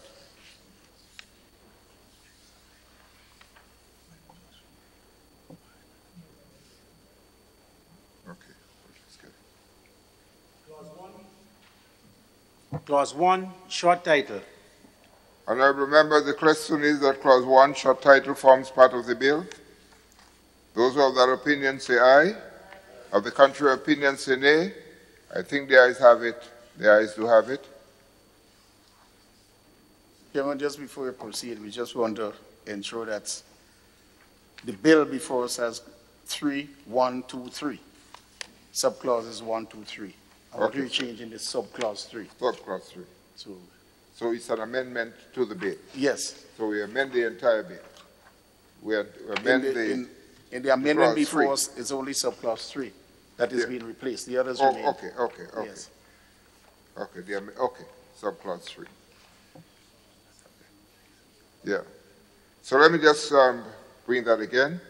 That Clause 3, as amended, forms part of the bill. Those who have that opinion say aye. Of the contrary opinion say nay. I think the ayes have it. The ayes have it.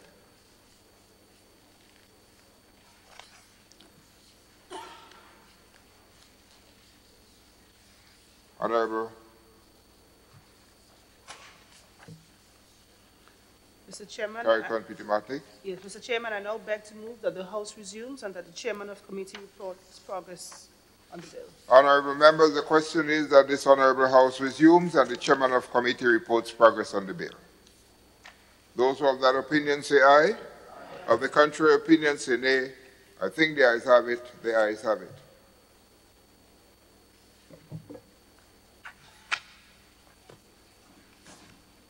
Honorable members, this Honorable House now resumes. Mr. Speaker, I beg to move that the Chairman's report be adopted. Well, I didn't report yet. Oh, yes. So I'm going to report now. Very well. Honorable members, I have to report that the bill was considered by a committee of the whole House and passed with amendments. Honorable Representative for Carrick-on-Pidimani. Yes, Mr. Speaker, now I beg that the Chairman's report be adopted. Honorable members, the question is that the Chairman's report be adopted. Those who have that opinion say aye. Of the contrary opinion say nay. I think the ayes have it. The ayes have it. And Mr. Speaker, I beg to move the third reading of the bill and pass it. Honorable members, the question proposed is that the bill be read a third time. Honorable members, the question is that the bill be read a third time and passed. Those who have that opinion say aye. Aye. Of the contrary opinion say nay. I think the ayes have it. The ayes have it.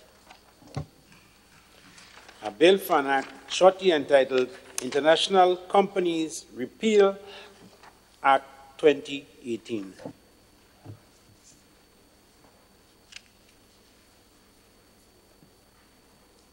Honorable Representative for Carrick-on-Pidimani.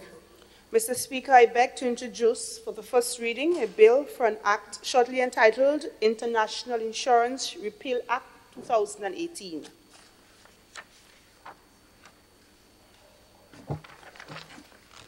A bill for an act to repeal the International Insurance Act, Cap 152B, shortly entitled International Insurance Repeal Act 2018. Honorable Representative for Carrick-on-Pidimani. Mr. Speaker, I beg that the relevant standing orders of the House be suspended to enable the bill to be taken through all of its stages at this sitting. Honorable members, the question is that the relevant standing orders of the House be suspended to enable the bill to be taken through all its stages at this sitting. Those who have that opinion say aye. Aye. Of the contrary opinion say nay.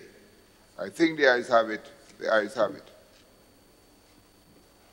Honorable Representative for Carrick-on-Pidimani. Mr. Speaker, I beg to move the second reading of the bill. Honorable members, the question proposed is that the bill be read a second time. Honorable Representative. Mr. Speaker, like the International Companies Act, the International Insurance Act, Mr. Speaker, one would appreciate that the International Insurance Act would, of course, lose its usefulness since the underlying entity, which is the International Companies Act, once we, Mr. Speaker, repeal the International Companies Act, it means, therefore, that the International Insurance Act would have to go. Mr. Speaker, for one to be able to establish an international insurance company, one would need, first and foremost, an international company. And so, Mr. Speaker, the license to be granted for the operation of the international insurance company must come as a result of the international business. Mr. Speaker, and so as a matter of completeness, the International Insurance Act would also have to be repealed. Naturally, Mr. Speaker, like an international company, the International Insurance Act also provides certain exemption from all taxes, direct or indirect taxes. And, Mr. Speaker, this is also an act that targets foreign entities and is, of course, again, like the international business, international company, is provided from conducting, or is prohibited from conducting business as well in Grenada. As a result, Mr. Speaker, this also has been viewed by the EU COCG as being harmful. And as such, Mr. Speaker, the repeal of this act likewise is therefore in keeping with our commitment as a country to prevent or to alleviate possible harmful tax practices as identified by the EU COCG during our screening in 2017. Mr. Speaker, but it must be noted that Grenada presently does not have any active international insurance companies presently, and so this change will not significantly impact Grenada at all.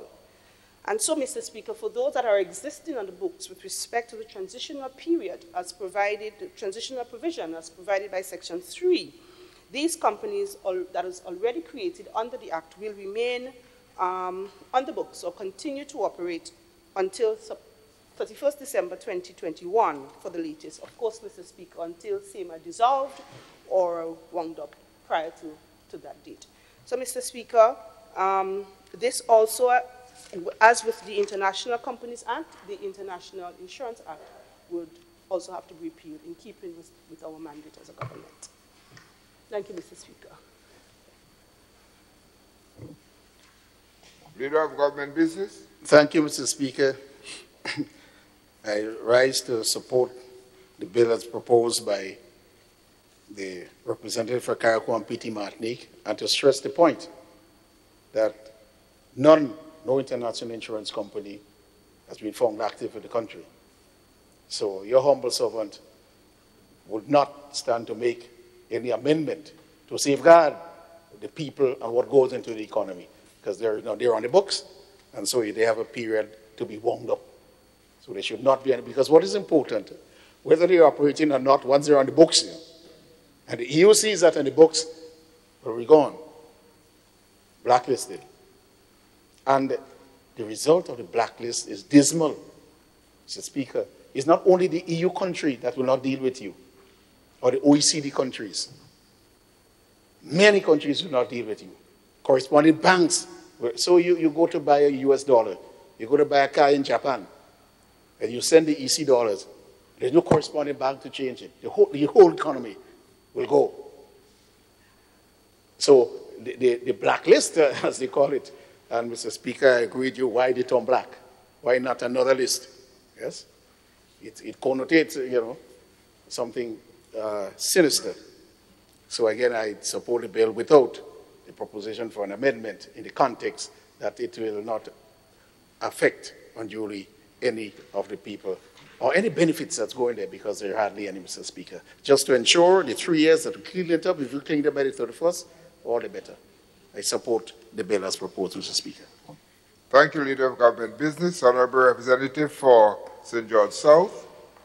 Mr. Speaker, I rise just to again, same points, but to say with respect to the insurance companies, I would be very curious to know whether certain overseas territories that have become hubs of insurance registration will be forced to comply with this as well, although they are within our neighborhood.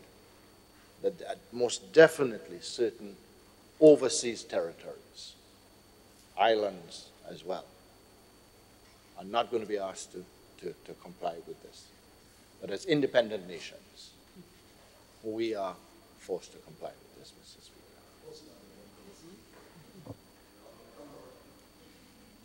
Thank you. Thank you, Honourable Representative for St. George South. Honourable Representative for Carriacou and Petite Martinique. Mr. Speaker, I want to thank the members of the House who would have contributed and supported the bill and commended the bill to its second reading. Could you give the parliamentary representative for St. George South any assurance to the question that he asked? No, you didn't want it. Thank you very much. Honourable members, the question is that the bill be read a second time. Those of that opinion say aye. Of the contrary opinion say nay. I think the ayes have it. The ayes do have it. A bill for an act shortly entitled International Insurance Repeal Act 2018. Honourable Representative for Carrick-Pitimatic. Mr. Speaker, I beg to move that the House resolve itself into a committee of the whole House to consider the bill clause by clause.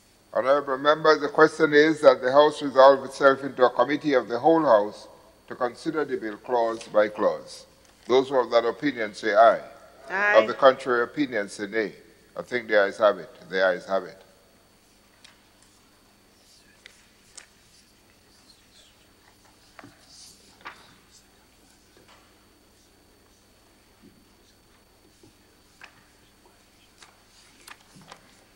Honourable members, this House is now in committee.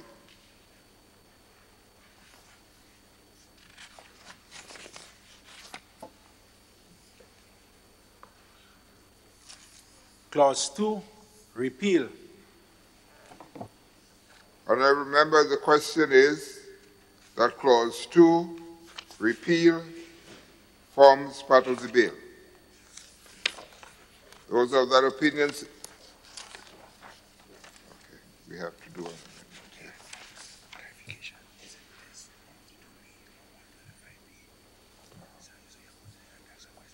Oh, yes, okay. Just one clarification here. We have the International Trust Act 152 B, but lower down we have International Trust Act Chapter 125B. The 152. 152. Okay.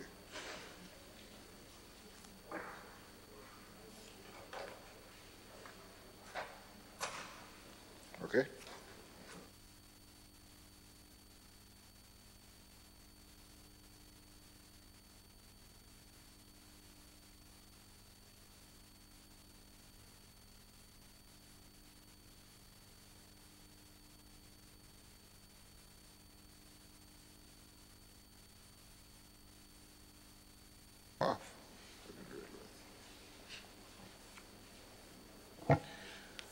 Clause 3, transitional provisions.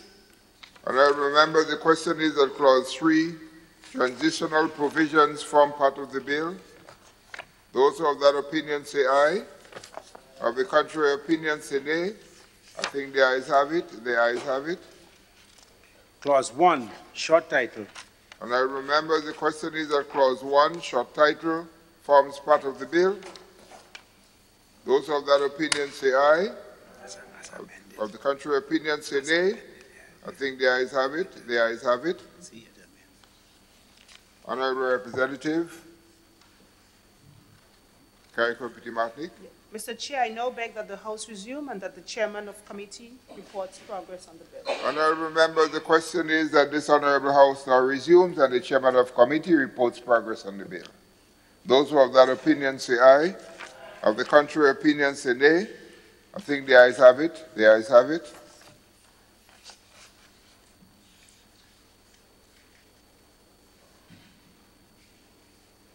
Honourable members, this Honourable House now resumes.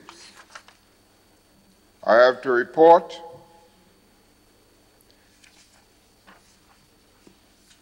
that the bill was considered by a committee of the whole House and passed without amendment.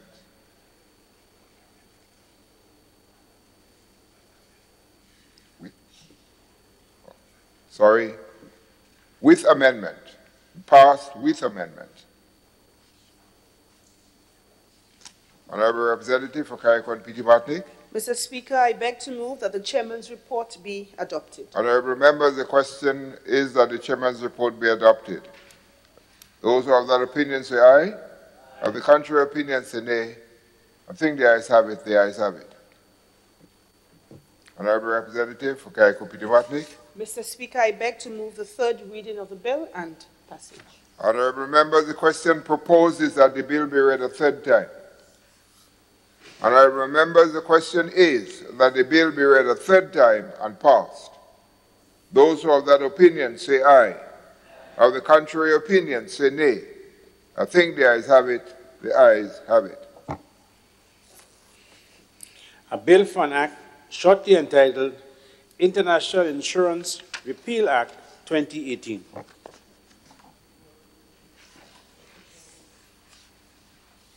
Leader of Government Business. Thank you, Mr. Speaker. Mr. Speaker, I crave your permission to make a small amendment to the order paper with respect to the order of the bills being taken, and to ask that the Banking Amendment Bill 2018 be now taken to facilitate the member for St. David's and the Minister for Trade and Cooperatives. And I know that my colleague, the member for Carriacou and Petite Martinique, will gladly consent to the change in order. So with your permission, Mr. Speaker, that the member for St. David to take the Banking Amendment Bill. Thank you, Leader of Government Business. Honourable Representative for St. David. Thank you, Mr. Speaker. Mr. Speaker, I beg to introduce for first reading the bill for an act shortly entitled Banking Amendment Bill 2018. A bill for an act to amend the Banking Act number 20 of 2015, shortly entitled Banking Amendment Act 2018.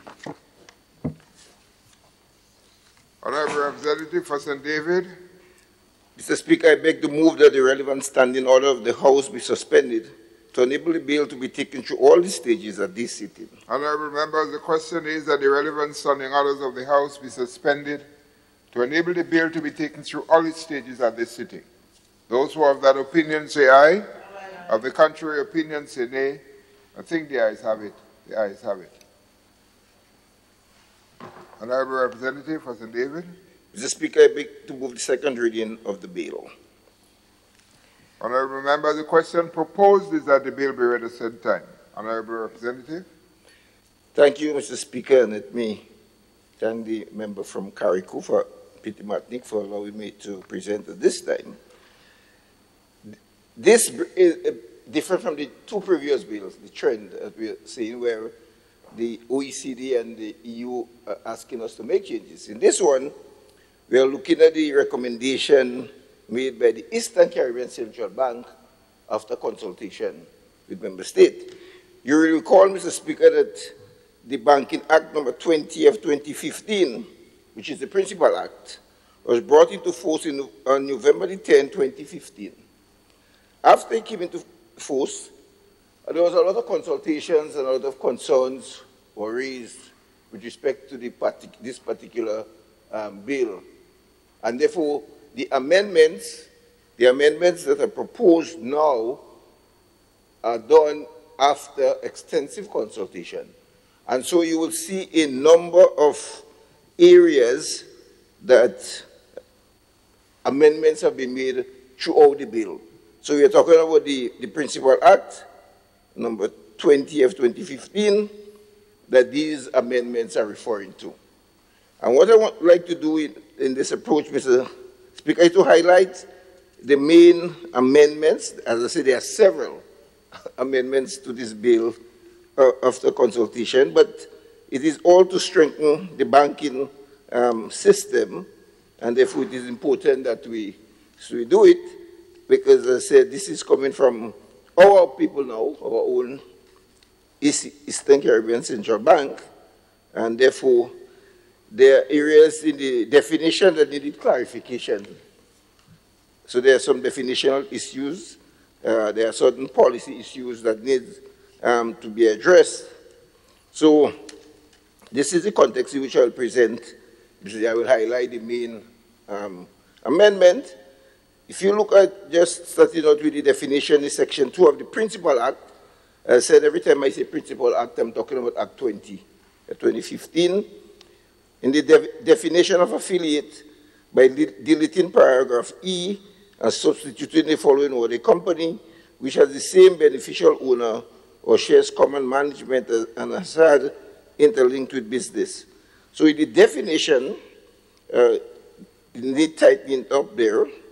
For example, in the definition in the Principal Act, you have carrying out banking business, frequent, and the word, you want to delete the word frequent and just say carrying out banking business. And you have branch now being defined more clearly and what is meant by capital assets and so forth, Mr. Speaker, as I said, is to bring clarity to this amendment seeking to bring clarity in section 3 by deleting the word financial institution and substituting the word corporation, because not every time you say financial institution, it could be you also have corporation. So you want to put that into it. And in section 4, simple amendment there, but as I said, to clarify any ambiguity, in the Act, in the Principal Act, it has the word to conduct business, and you want to substitute the word now, carrying on business. You might seem minor, you might laugh, but the people who are actually involved are the ones who are suggesting this, you know, Mr. Speaker. I thought that wouldn't make any difference, but it seems that legally, or the people that are actually involved in the business prefer the wording carrying on. I don't know if because the signal are ongoing something, but that is the suggestion, and that is why, Mr. Speaker, my approach is to actually highlight some of the amendments. So, you know, you could get the gist of what they're trying to achieve and reflect the amendments as proposed. So in section 7 of the Principal Act, in paragraph 1E, by deleting the words holding company and substituting therefore the word group, okay, you could have a group. The company is still just a holding company. And in subsection 2, by inserting the words or subsidiary after the word branch, so it could be a branch or a subsidiary. Well, I could understand that the meaning of this, the significance, I think. And in section 14 of the Principal Act, by amending paragraph 1G by deleting the word conduct, well, where it appears carry on, when I see that here, I said maybe, and the leader of government business might correct me here, all they have to say where the word conduct appears, you put carry on. So you carry on through the act, you know, but because it is in section 14 in the Principal Act where you have conduct, and they say, well, change it to carry on. So I would say, as I said, if the leader of government business agree, or that we could say wherever, because that's what you want to use now. You don't want to use conduct, you want to use carry on. So wherever it appears, you change it to carry on. Yeah, conduct seems like for the very rich people. I like the word carry on. Section 19 of the Principal Act, in subsection 7, 8, and 9, deleting the word electronic banking system and substituting the word automatic banking machine. Right? You know, we used to have ATM, automatic teller machine, but it's not only a teller now. You know. You're going to deposit, you're going to do all transactions here. So it's changed to automatic banking machine. So it's an ABM machine you have now. So you don't want to just have it as a teller, because all the teller does is dispense cash. So that is the amendment that is taken into consideration. And you could see, Mr. Speaker, throughout this, that the banking sector was deeply involved, as I said, throughout the ECCU in doing this. In section 44 is amended in section 1 and 2 of the paragraph by deleting the word Grenada and substituting the word the currency union, because, you know, Grenada doesn't have its own central bank. We have a currency union with one central bank. So you have to delete the word Grenada and put the currency union. And By inserting after subsection 4 the following new subsection, the central bank may approve the holding of assigned capital in the form of specific assets. So giving the central bank the power under this amendment. Amendment to section 45 of the Principal Act by deleting subsection 2 and substituting therefore the following subsection. A licensed financial institution or licensed financial holding company shall not declare credit or pay any dividend or make any other transfer from profits if the declaration, credit, payment, or transfer will result in 1, an impairment of the capital required, inadequate and inappropriate forms of liquidity, negative retained earnings, because you see these are requirements. You have the reserve requirement ratio. Once it does not impair these things, it is important that you do not transfer profit if you go to impair these things. Mr. Chair, Mr. Speaker, sorry. Amendment to Section 49 of the Principal Act, 1 and 6, by deleting the word capital base and substituting the word Tier 1 capital, and Tier 1 capital is defined in the definition. In amendment of Section 50, by deleting the word capital base and substituting the word Tier 1 capital.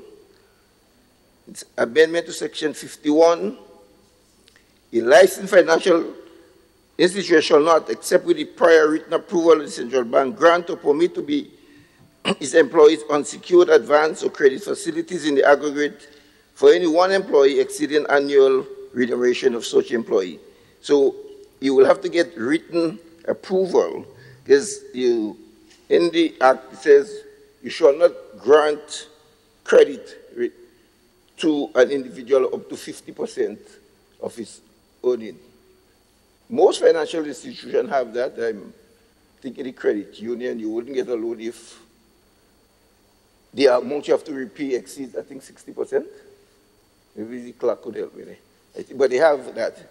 And this one is saying if it's 50, but with written prior approval of the central bank, then that is how you could exceed it for the banks. Because it's a good guiding principle, you know, Mr. Chevik. If you go to take a loan, they will be concerned how you meet your other commitments, because you may not be able to pay the loan and then do everything else. So that's what is saying there, that a licensed financial institution will need prior written approval of the central bank. You see, it appears again, that is what I was saying. You see what Section 53, Mr. Speaker, that was I was pointing out to the leader of government business, the word conduct, they're saying carry on. So I think if the lawyers could do that, it will satisfy that requirement. And in Section 54, by inserting the new section, a licensed financial institution shall not own a subsidiary company and does not engage solely in permissible activities. And by inserting in 4 the subsection, for the purpose of this section, permissible activities include business of a financial nature and any other activities that the central bank may determine. So it's important that the licensed financial institution do not own a subsidiary company. In Section 55, a licensed financial institution shall not directly or indirectly, except with the prior approval of the central bank, purchase, acquire, or lease property, except to conduct business. What that is trying to prevent is that, you know, the bank will know that you have property for sale, and the bank will buy up the property. You know. I heard of instances where people say they go into the bank to buy 100 acres of land, and because of the price, they told it, gave somebody else in the bank, gave the information outside. I've heard that. But what this is saying now, the bank itself now should not go and buy property except to conduct business. Because you're a bank, you have a lot of, you're liquid, you have a lot of money.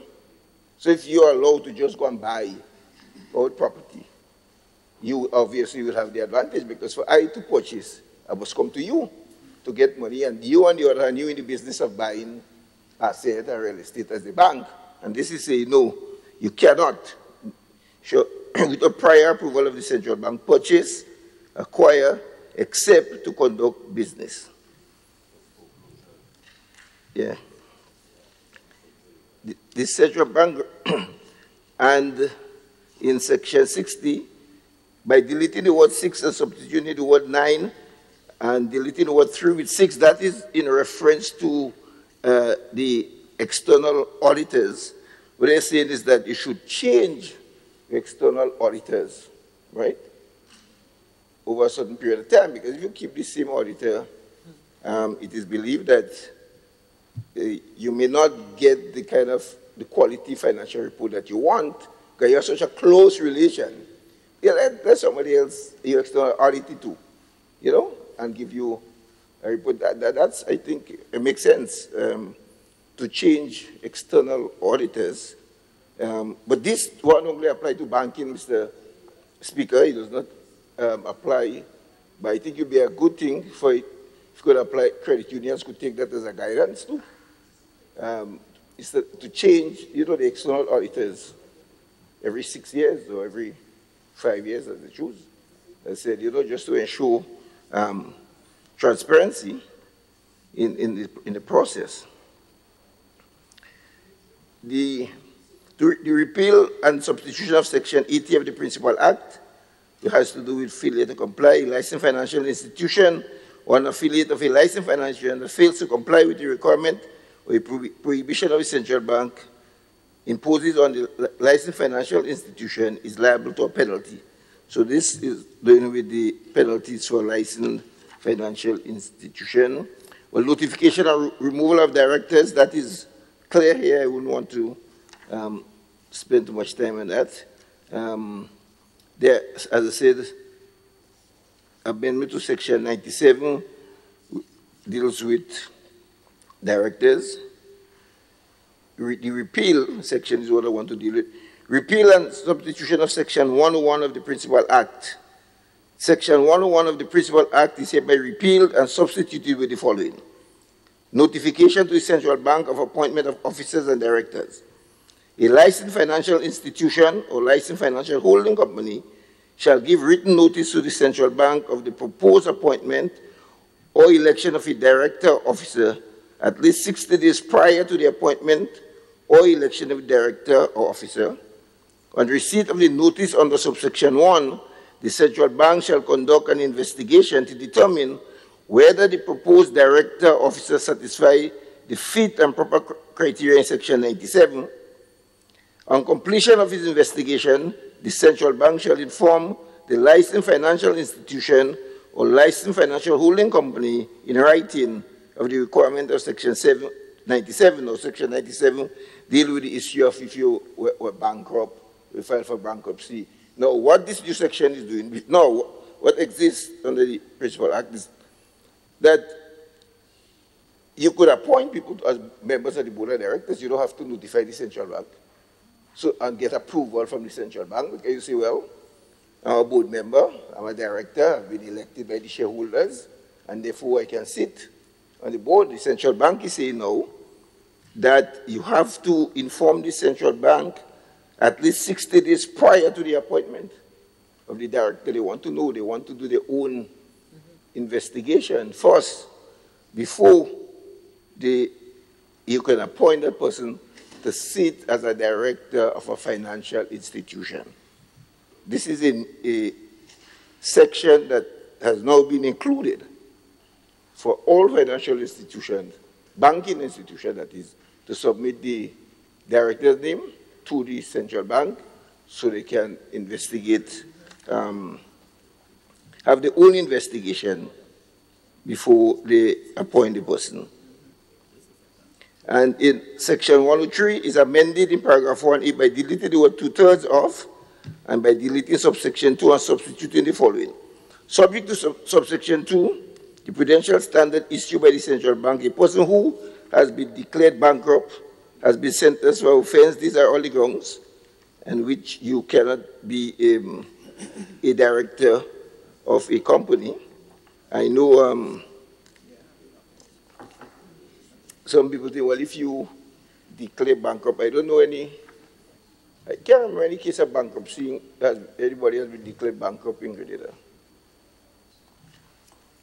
But if you have been declared, you know, as bankrupt, you say, no, you cannot be there to serve. And of course, you have a right of appeal. You can appeal the decision. And in the repeal or substitution of Section 109, it says failure to comply with Section 103. A licensed financial institution who fails to comply with Section 103 is liable to a penalty of $100,000 and $10,000 for each day of the default. And the director officer of a licensed financial institution who fails to comply with Section 103 is liable to a penalty of $50,000. So there are some heavy fines if you did not comply. You see, the banks play an important role, and we need to ensure that we preserve the finances of people. And in section amendment to Section 104, revocation of license. And, Mr. Speaker, it says that the establishment of a bridge bank. Well, a bridge bank, just for clarity, just to explain, a bridge bank is an institution created by a national regulator or central bank. No, you're not saying that in the bill, Mr. Speaker. Saying what a bridge bank is. Okay, say that you could have a bridge bank.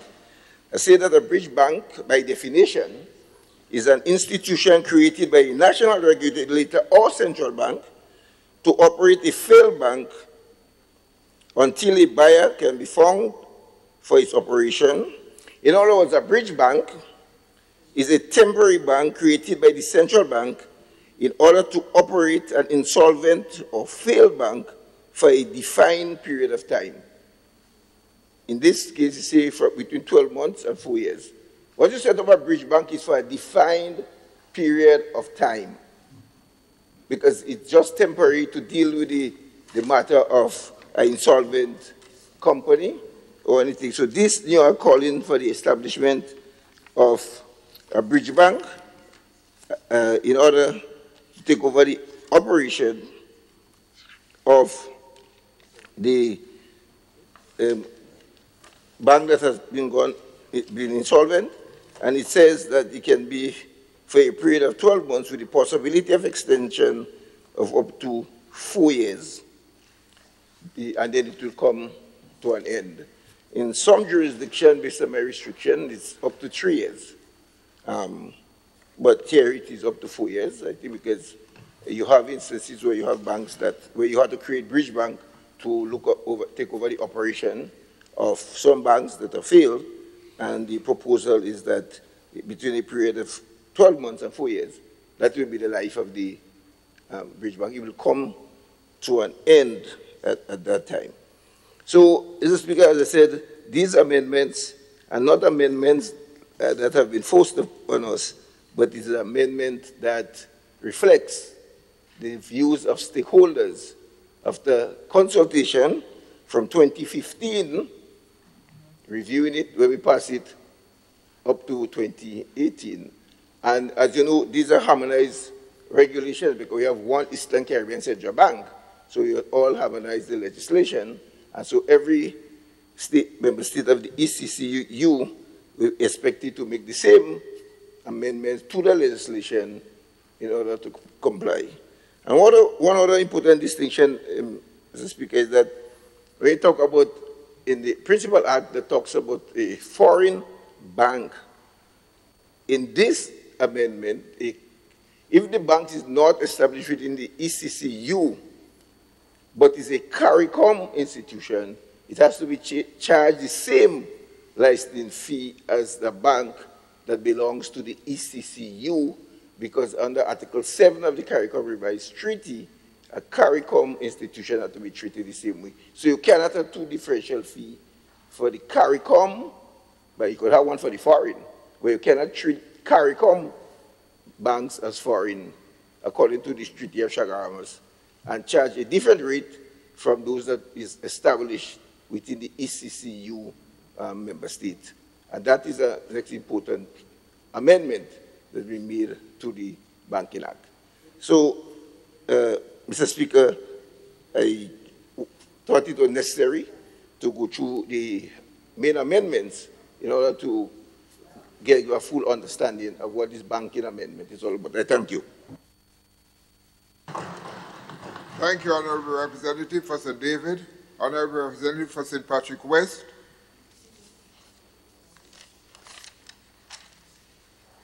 Thank you, Mr. Speaker. Mr. Speaker, at one time I got lost as to exactly which bill the member for St. David was talking about. Mr. Speaker, I have some serious concerns about this bill, and I'm wondering whether we should rush this bill through all of its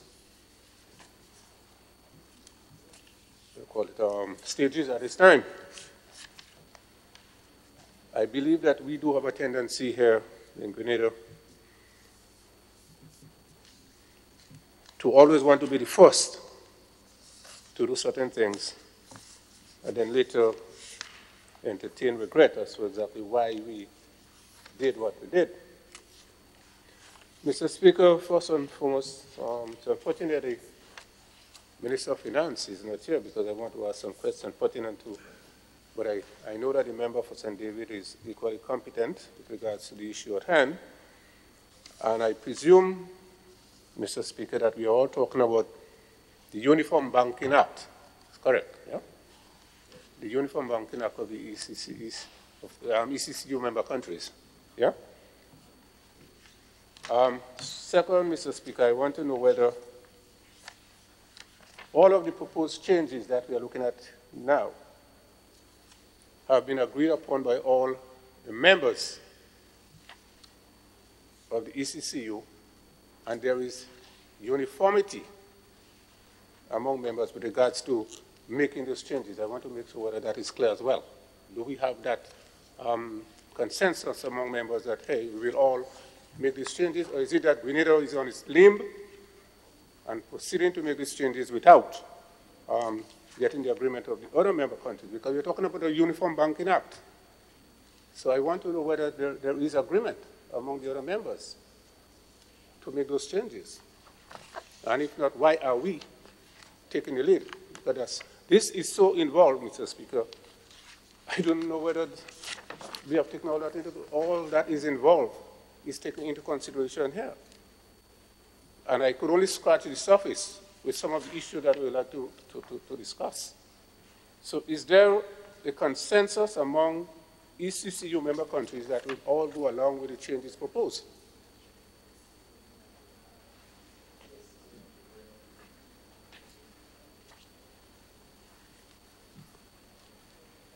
Mr. Speaker, I need an answer.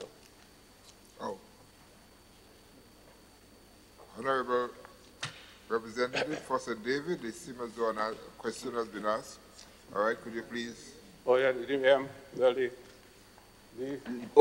member for, I think you've been saved from.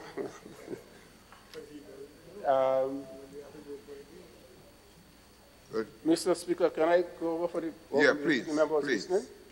please do. Mr. Speaker, for the benefit of the Minister for Finance, I've asked two questions, and I think the member for St. David answered the first one, that we are talking about the Uniform Banking Act of the ECCU member countries, OECS, yeah? We agree on that one. And the second question I asked, Mr. Speaker, is whether all of the countries, ECCU member countries, have agreed to the proposed changes that we are making here. Because this thing is loaded. It's not as simple as we think. I want to know whether there is a consensus among members that we will go ahead, they all will go ahead with those changes proposed here before I could decide, before I make my presentation, because I was asking that this should be, we should not go through all the stages because this is heavy, and we do not want to make certain changes now that other members may not agree to, because we're talking about a Uniform Banking Act.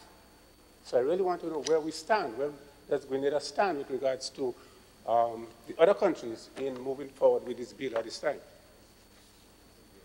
Yeah. All right. Thank you, Honourable Minister for Finance. Mr. Speaker, to me, it's a very relevant question. In fact, the Monetary Council meeting we had and video conferencing last week. All the countries agreed to move forward. Some indicated, Grenada said it will try to do so before the end of the year. A couple others, but most of them said in the first quarter of 2019. So they both all have agreed to move forward with all aspects of the bill. So that's the answer to this. Thank you. Thank you, Representative Member for St. George Northwest for this explanation. But I detect there is some reservation on the part of some countries to move forward at this time. They will, because I share those reservations as well. Mr. Speaker, 3 areas have been defined for making those amendments. I want to confine my presentation to the area 3, policy issues.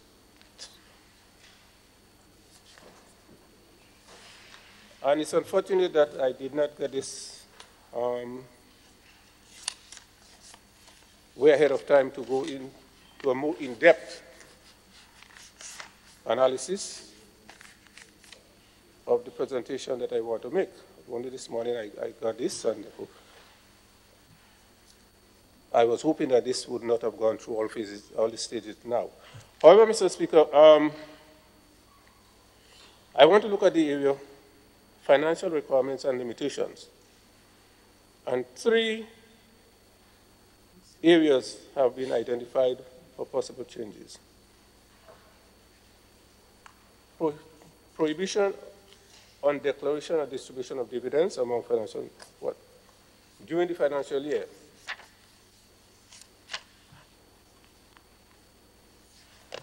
And I would like, well, maybe the member could tell us exactly the rationale behind this thinking. When you're making a loss, there should be no dividend. That sounds simple enough. However, Mr. Speaker, while it is quite true that when you're making a loss, there should be no distribution of dividends, but on the other hand, when that institution or the bank is making significant profits, are there any requirements as to what amount, capping, of that profit should go to shareholders? Or is it unrestricted? Do the banks have any kind of mechanism to say, well, hey, our dividends, X amount should go to shareholders, and so on? Because now you're saying that without, you cannot. But when you make, what do you do? Are there any restrictions? That's the first question I want to ask, Mr. Speaker. Secondly, Mr. Speaker, I want to make the point that these policy changes are far greater than what we have presented here. There are far more policy changes I believe that we should be making than what have been presented to us. And I thought more analysis should have gone into the plethora of changes that we would like to make with the banking system in our region, because there are problems, there are issues of concern, and they're all not reflected here. So maybe they might be doing that in stages. I see, Mr. Speaker, okay, there are restrictions on investment in real estate. Maybe that's correct, because that is what you call a non-productive sector. But again, while we are looking at restricting investment in the real estate sector, are there any policy guidelines as to minimum portfolio investment that should be made in the productive sectors? Because this is where I think many of our banks are falling short. Most of the lending in the non-productive sector, real estate, commercial, you want to buy a car, you get a loan anytime. You don't even have to come with the security. But when it comes to the productive sectors, we see significant reluctance in the banking sector to get involved in those productive sectors. So yes, while we are putting certain restrictions on those areas, why aren't we saying, hey, that every bank, every financial institution should have a minimum portfolio allocation for the productive sectors of our economy? That's another issue I would like to raise. Mr. Speaker, the third issue, that of the bank spread. And it is very sticky at the top end, especially among what you call the non-regional banks, the foreign banks. They spread very wide, and even when the banks are very liquid, there is a reluctance on the part of the banks to reduce the lending rates. And they compromise by lowering the savings rate. That's what they do. The savings rate tend to fall. So individuals with money wanting to go to the bank, they are reluctant to do that. But 3% might maybe go down to 2% and might even go lower. So isn't that encouraging holding to some extent? With that kind of low savings rate. While at the same time, when you look at the lending rate, because there's a usury act where you can't go above that, but I guess if they could go, they will. But for certain sectors, it might be 12, 10%. But at the same time, when you look at what they're offering you to save your money, it is nothing. So what you're saying, and they're liquid, you know, very liquid. But they're not lowering the lending rates. And compounding the issue is the plethora of bank charges. For everything you do, you have to pay. You saving, you have to pay a fee. You write a check, you have to pay a fee. Everything you do now. And I'm wondering why these issues are not addressed in policy changes that we are contemplating, Mr. Speaker. These are issues that the ordinary people are concerned about. It makes no sense going to the bank. We talk about e-banking.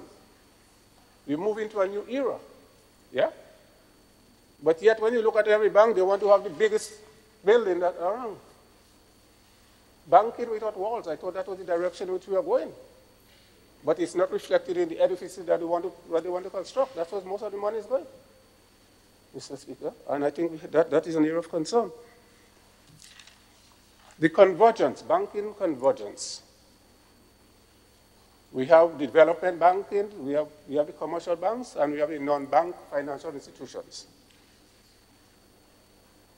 The differences among those institutions are getting less clear or smaller and smaller. Yet I see no policy requirement as to how we deal with all of these three institutions. Where does development banking ends and commercial banking begins? Non-bank financial institutions are not competing. Some of them accepting deposits. Development banks are not. There must be some clarity, Mr. Speaker, as to exactly where the banking sector is going as financial institutions. And again, Mr. Speaker, this is something I thought should have been included if we're talking about policy changes in the banking sector. Mr. Speaker, the financial space.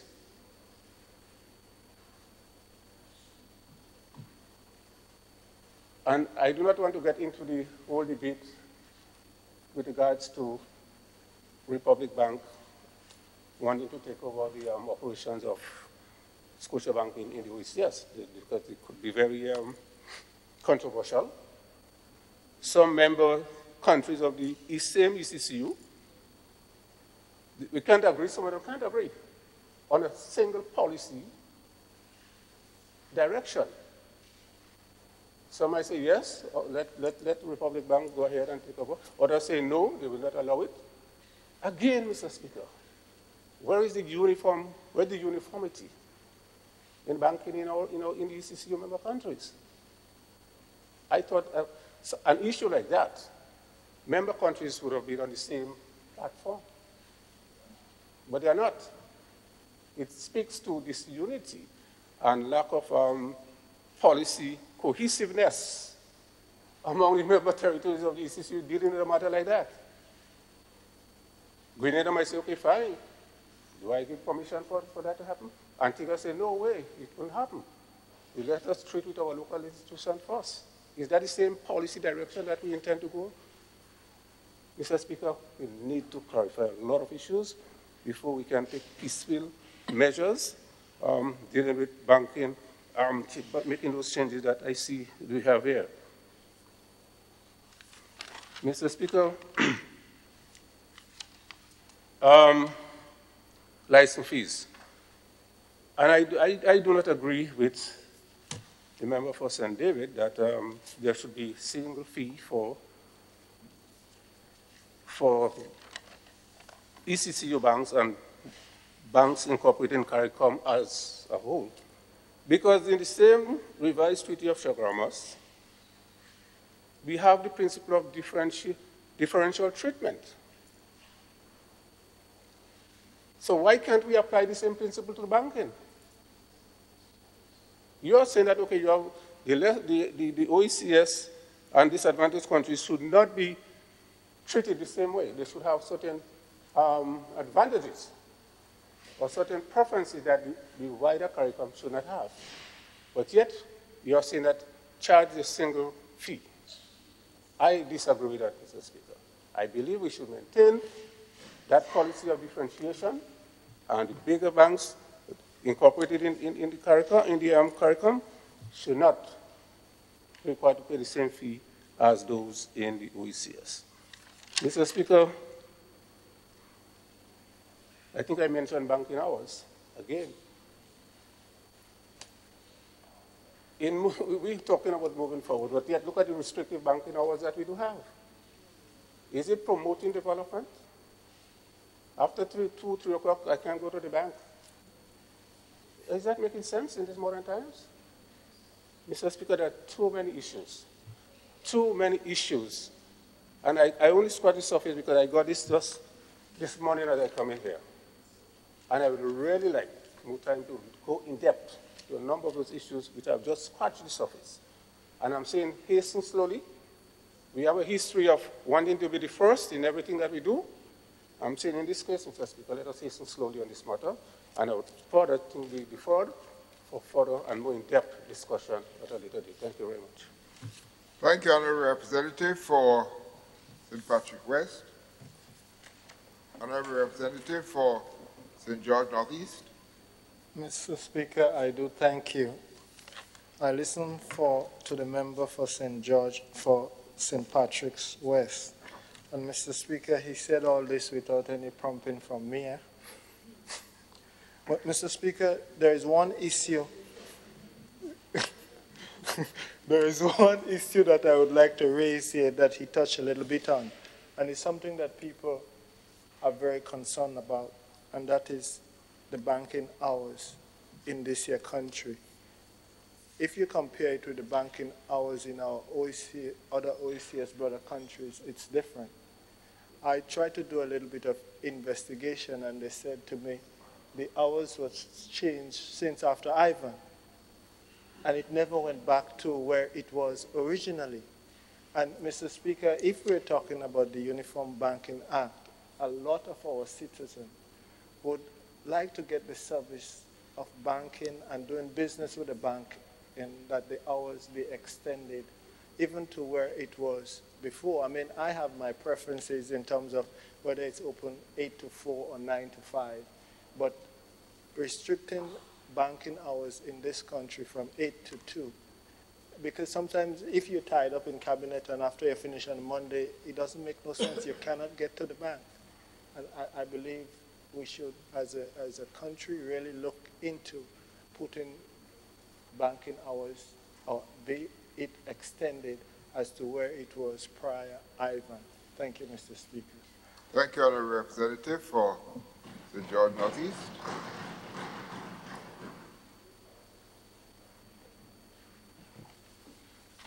Leader of Government Business. Thank you, Mr. Speaker. Speaker, I rise to support the bill as proposed by the member for St. David, and to complement some of the comments made and ready to elucidate on others, Mr. Speaker. I want to commence, Mr. Speaker, by saying this is a continuation of the banking amendment reform. We will recall that bills came to this Honorable House before, where we instituted procedures for managing failed banks and for preventing failures of one bank and for creating an entity that could purchase the toxic waste from the banks and so on, so that it can continue after a financial disaster with a particular institution, Mr. Speaker. So we know that this will move on, and not only in the OECS and in Grenada, but throughout the world. As we face the various challenges, some trying to impose restriction on others, there are amendments. Some trying to do good for themselves and for everyone, there are amendments. So, Mr. Speaker, I would say that this is a dynamic situation with the banking amendments in the region and in the world.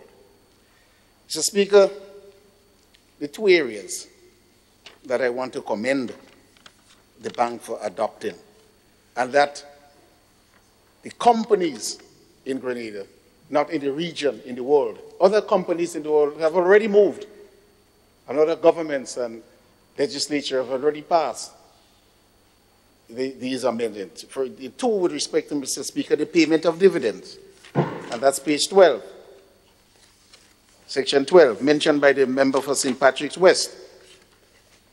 It says amendment to section 45.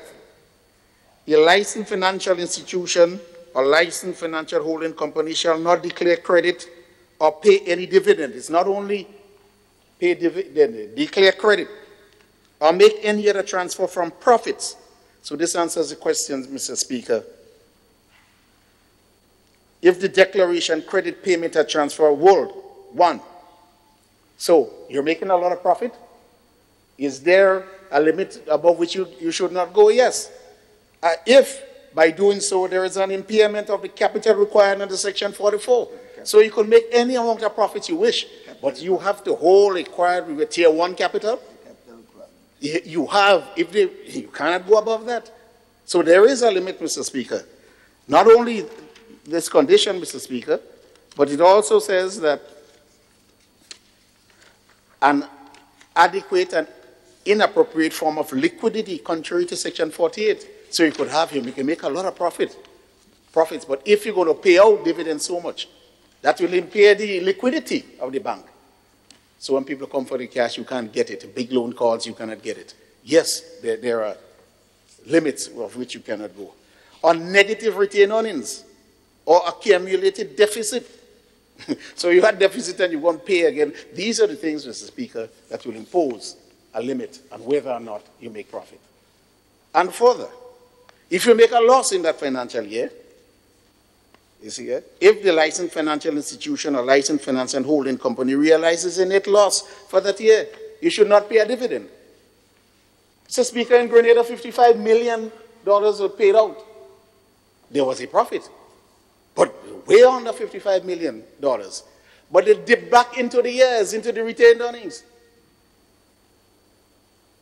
And at that point in time, I know the legal profession was asked, because at the general meeting of that company, the question was raised, was that legal? And they say, yes, you could do it. So anyone, any group of shareholders could dismantle a company that was running well, making profits, by paying dividends that will go back. Once you have a retained earnings, you could wipe that out and pay dividends. So I believe, Mr. Speaker, this is not only pertinent to banks, but it's pertinent to companies as well. And we had a debate, Mr. Speaker, over 3 years ago, and it forces the bank to do it. You must complement the bank. But companies, the Companies Act should also be amended to prohibit this sort of behavior, Mr. Speaker. And so I want to compliment the bank on leading the way in this regard, Mr. Speaker.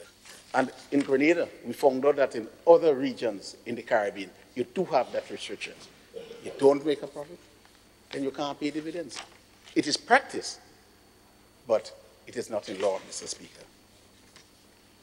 And with respect, Mr. Speaker, to the banking hours, we like it a lot, Mr. Speaker, but you must look at the philosophy. That's where we're going. We went from, you said, automatic teller machines to automatic banking machines. And now we're looking at the proposals. Not now, 4 years ago. Right? We are looking at a proposal for your ID card. and to get people onto banking. Some of them, Mr. Speaker, do not have an account in the bank, and it's become extremely difficult for not only government, but just to do transactions, just to pay people. You have to get them to have an account in an institution, whether it's a bank or whether it's a credit union. And so moving into this form of electronic means will not make that big demand on the banking hours. We agree, Mr. Speaker, the longer the banking hours, the better, more service to our people. But you also want to push them into a manner where you can do transaction with your card, even your ID card that we're moving into now, Mr. Speaker. That was proposed over 4 years ago. And to move into the banking system where you use the automatic banking machine. If you have not reached it yet, the automatic teller machine. You use your little card, you go out in a time and you pull out some funds and you go away. If you have a big transaction in the developmental arena, for the development bank, of course, you want some face-to-face interactions. In that context, Mr. Speaker, while I do support the longer hours, everyone will benefit. But we have to weigh this against the mode where we're going. Mr. Speaker, there was a proposal. We came here for money, right, the digital coins. And you know that's operating in markets, Mr. Speaker, and not in rich places, in Africa and so forth. You go with your card and you do your transaction. You have a little machine there. You have the phones. You just put it on your phone and you connect it with the bank. That's where the world is going. And we know why, Mr. Speaker. We heard about, just earlier today, the problem with corresponding bank. If you listen to the central governor of the Central Bank of the ECCU and the governor, you'd realize the danger in the corresponding bank. It could cripple the country immediately and forthwith. How do we push for this? Electronic means, whether you want to call it bitcoins or electronic monies and so forth. We have to prepare for this. So I was heartened to know that the ECCU, not a big geographical or economic conglomerate managing big countries, no, but we recognize that we can be crippled and we're moving along those lines. So if the whole community of the ECCU could walk along this, or people, yes, the longer hours, but let us gear our minds, because the institutions could do as much as they want.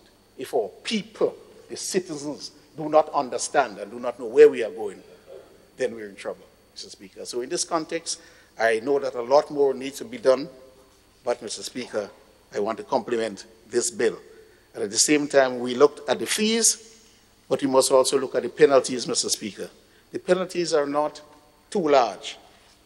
And so perhaps when you give a penalty, the member for Carriacou and P.T. Martinique, as well as the Minister for Legal Affairs, could tell us. And we've been told when you put a penalty here, that is interpreted as a maximum penalty, that the adjudicators, the judges, could give you anyway up to the maximum. And when we look at some of the penalties, Mr. Speaker, here, for breaking some of those important guidance rules, like offenses, carrying on banking business without a license, $250,000. Yeah.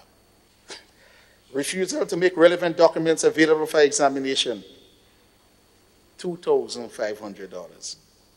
Use of restricted words, names, and practices of $125,000. Failure to disclose access to books and records, $25,000. Providing information that is false in any material particular, $25,000. Restriction on advertising likely to mislead the public, $25,000. Mr. Speaker, in ECTEL, we are now looking at what you do, the payment, the penalty. If you advertise that the speed on your internet will be 120 megabits per second, and you deviate 5%, Mr. Speaker, for that, the penalty is huge. You not only refund the people for all the failure in the bandwidth that you did not provide, but it runs into millions of dollars, Mr. Speaker. You may say that's telecommunication. This is banking, Mr. Speaker. You mislead the public, and then you say it's $25,000. That is where I think we should pay some attention. And we leave it to the court, again, if they find it, to charge you halfway or midway, assuming that what we're told by the lawyers, that whatever penalty this House imposes, it might say for 2 years, you know. You can't tell the judge to give it 2 years. It determines one. And I see my colleague there who's nodding his head. This is what we've been told time and time again. In Pradia last night, Mr. Speaker, the people come and ask, well, put the penalty up and up. We went from 1 year to 2 years to 3 years. But they were coming up with 6 months and 2 months, and they come back to us and we said, well, we could only tell the court, give them a higher leeway, but we cannot tell them what to impose. That we found out in some cases of sexual abuse and other things. Yes? You say, well, let's put a massive penalty there. But we're not a court. So I really want to point this out and to say perhaps this could be given some attention. With this said, Mr. Speaker, I recommend the bill for its second reading.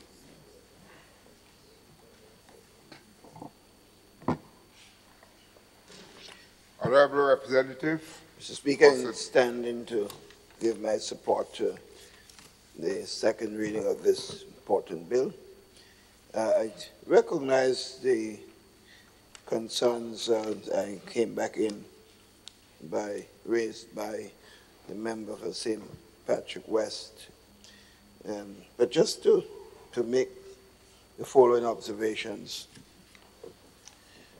To recall that the banking system went through a very difficult period, regionally, to some extent, to a limited way locally, and internationally.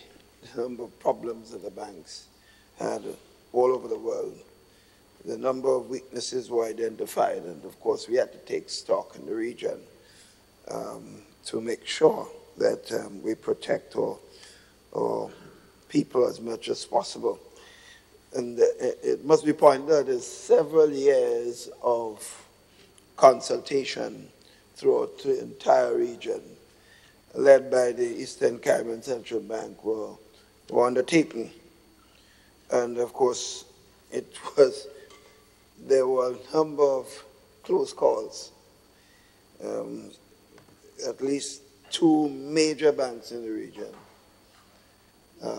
were in tremendous difficulties as far as capital assets were concerned. There were more liabilities in those institutions than there were capital assets to back it up. And reserves, of course, didn't exist. And there were 2 probably of the largest institutions in the OECS. Further deterioration in this would have affected us. We were not really, our country was not one of the main areas of problems for the banking system. But since we have $1, any major impact in any one financial institution would affect the Eastern Caribbean Central Bank dollar.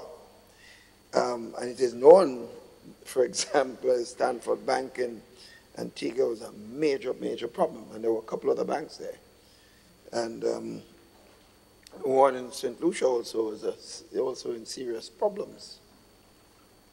So the discussions took place over the years, and it was felt that there should be certain level of capital requirements. So the question of profits of the banks, ECCB has oversight, and it must not, excuse me, must not interfere with the capital requirements. So they can't just distribute profits just like this without oversight of the central bank. So that is something that all of us recognize as an issue. Also the question of the present sale of Republic Bank. I'm sorry, the Nova Scotia Bank to Republic Bank. I think the member, St. Patrick West, mentioned about different positions taken, and that's the issue. I was very careful not to take any flat position and say, well, we need to examine the issue. We can't just oppose something, an initiative. I'm not overly worried because the central bank has overall authority, and they have to give the license. That's the point I was making. And since we are going to be involved, I didn't see the need for the alarm raised by my colleague. In any event, I don't believe in, when we're dealing with financial matters of this nature, to go on TV and radio and just start talking. Because the financial decisions of this nature can, in fact, be undermined by one of us making statements which does not necessarily, it sends alarm. Next thing you hear, people start getting, there'll be run-ins on the banks. In fact, there's some reports in some countries, people run into Nova Scotia Bank with the alarm raised and trying to take out their monies. So this, we had to quickly get involved and issue a statement indicating that there were not that major concern and that they were handling the matter. And they were assessing because Nova Scotia has to present the document, the sale proposal to them. They have to satisfy the basic requirements that ECCB has in place. And that the Monetary Council would be involved. So the need for alarm. So when we had a meeting, video conferencing, as of course I'm chairman of the Monetary Council now, I was making the point that we need to handle this thing with less fanfare, but allow the bank to provide the necessary research. So they are in fact doing all the research. And in fact, Nova Scotia has indicated it will take about 2 years before there was any possible handover. So it will be business as usual for some time before an actual takeover. In any event, the public bank has to provide all the necessary requirements to satisfy us before they will be given such license to operate and to continue. In fact, what I've now understood, there are in fact indications that we have to be very careful how this is dealt with, one or the other, because remember, this whole idea of correspondent banks is something that we all have to understand. Nova Scotia tentacles are very wide outside there. You just take a position and say you're not cooperating just like that. There are ways in which we can be hurt. In other words, we want to be very careful.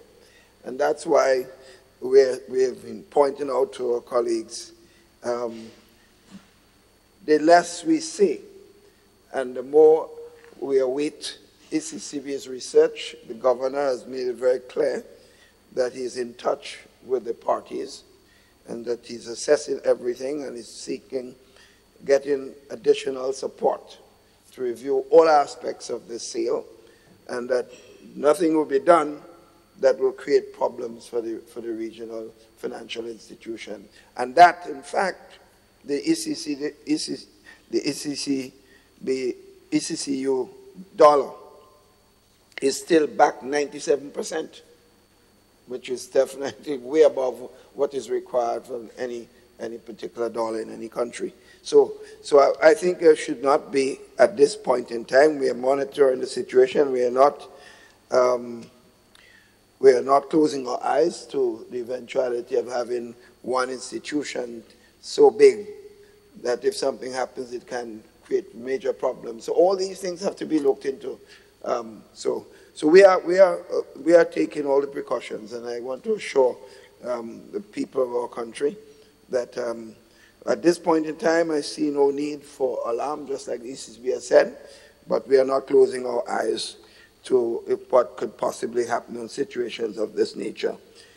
I do understand the concerns raised with fees. We have been raising it ourselves. But this world is changing. Banking is changing in every sense of the word. Also, because of all the regulatory conditions have been placed on these banks, some of them feel the risk they face in dealing with small areas of financial institutions like we are. We are not big players. They feel the risk is and what it. So moving out of the region for Nova Scotia doesn't appear to them to be a big issue. And it's only pointing out these institutions in our country basically for their interest, not our interest. And we have to understand this, and I tie this in with a point I made some time ago, where one of these banks, international vice president, in a meeting with me, I think it was 3 years ago, when I asked about the need to invest more in the productive sector, the man was very blunt. Basically, he said he's not interested in that. I sat there. And he didn't use diplomatic language. So it didn't surprise me, and Nova Scotia's interest in this area was not, in fact, I made the point at the heads of government meeting that we have to start planning to recognize that we have to look at our interests, and that these institutions are showing less and less interest in the viability of our economies. No wonder why some of them are not even interested in our CBI program. They tell you the risk, the penalties they might have to pay for one person creating problems for them, and what it. So we're not surprised that the Caribbean Bank is the one willing to work with us, because they have an interest in what happens in the region as a whole. So we are in a very delicate situation. And I could assure colleagues, what we're doing here today, comes about after years, probably the last 5 years of work by the central bank and by the Monetary Council, and that we will be keeping our citizens abreast of any changes or any decisions that are made. But we are monitoring things, and I'm pretty confident that we will get through this as we have done. But that's the point we are making, that we need to work closer in the region, because when one country is affected, every one of us will be affected. The situation in Trinidad, for example, the Trinidad dollar is an issue that has to confront our islands in the OECS. Situation in Barbados and its economy, it should be one of the stronger economies, no longer the case. They have their own problems. So these are tough times. And that's why I'm urging my colleagues that we should do what we have to do together. But my going out there and making our statement and saying no sale and I'm not going to license, we could say it. But remember, we are just a small player in this. We are very small. And I just urge, I know when I say this, some of my colleagues, not some, at least 1 or 2 of us, may not like it, but that's the nature of the business. We better be very careful things that we do. The banking hours issue raised by my 2 colleagues, I think it's a valid issue. I think we should have more, but they're making the point that it's costly for them. They're making the point. You're asking us in a time of reducing profits, in a time of being asked to pay more for regulations and so on, to increase banking hours and so on. We're pointing out that some countries, they're doing it in some countries. But remember, colleagues, we don't have a government-owned bank in our region, in Grenada. The bigger banks in most of the countries are government-owned, have major shares. So the government can direct much easier than we can. We only have one local bank here, and we don't have shares in that bank.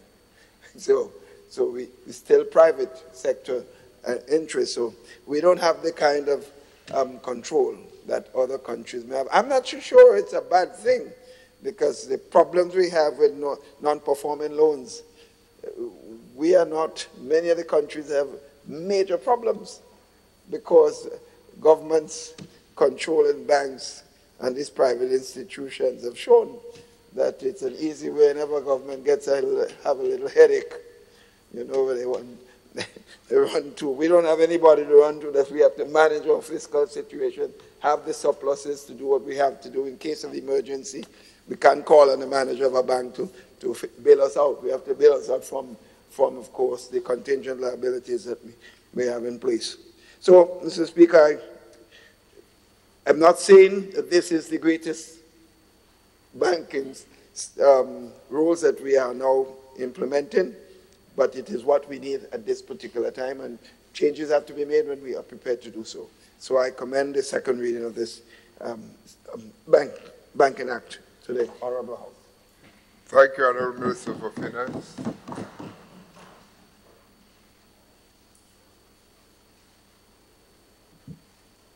Honorable Representative for St. David. Thank you, Mr. Speaker. I want to thank all the members for their contribution. Just to point out one thing that the member for St. Patrick West says, that he does not agree with the representative for St. David's that the fee should be the same. I was not expressing my view then. I was reading the law. I was saying under Article 7 of the revised treaty, it has to be one. So I just want to clarify that. This is in the document, Article 7 prohibits discrimination. So it was not my opinion, Mr. Speaker, but this, as I said, we passed the Act in 2015, and there was consultation through all the length and breadth of the OECS with all the banks, and they came up with all these amendments to strengthen the banking system. And there will be opportunities where we pass this to again examine what this thing is changing so fast. With all this electronic media, digital coins, digital currency, everything, don't be surprised next year we have to add thing of a digital currency, you know, because that's the nature of it. So it is not static. It's a very evolving and a very dynamic process. So I think it's in this context that we're asking to move. I'm sure there will be change in the next 3 years, 2 years to come. So, Mr. Speaker, it is in this context that we are discussing this bill, and I want to commend the bill for its second reading.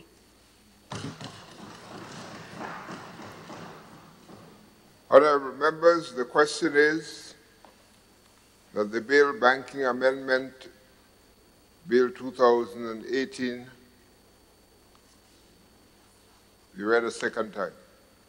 Those of that opinion say aye. Of the contrary opinion say nay. I think the ayes have it. The ayes have it. A bill for an act shortly entitled Banking Amendment Act 2018. Honorable Representative for St. David. Mr. Speaker, I beg to move that the House resolves itself into a committee of the whole House to study the bill clause by clause. Honorable members, the question is that this Honorable House resolves itself into a committee of the whole House to consider the bill clause by clause. Those who are of that opinion say aye. Of the contrary opinion say nay. I think the ayes have it. The ayes have it.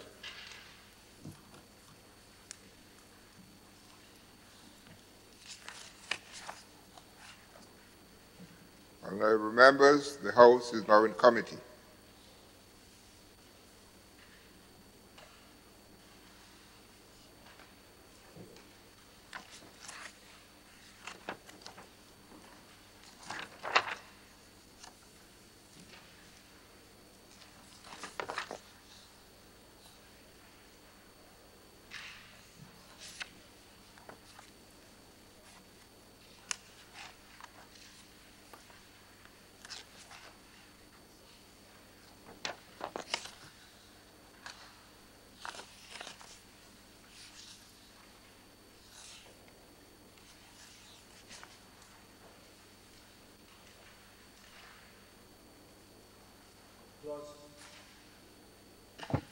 Clause 2, amendment to Section 2 of Principal Act.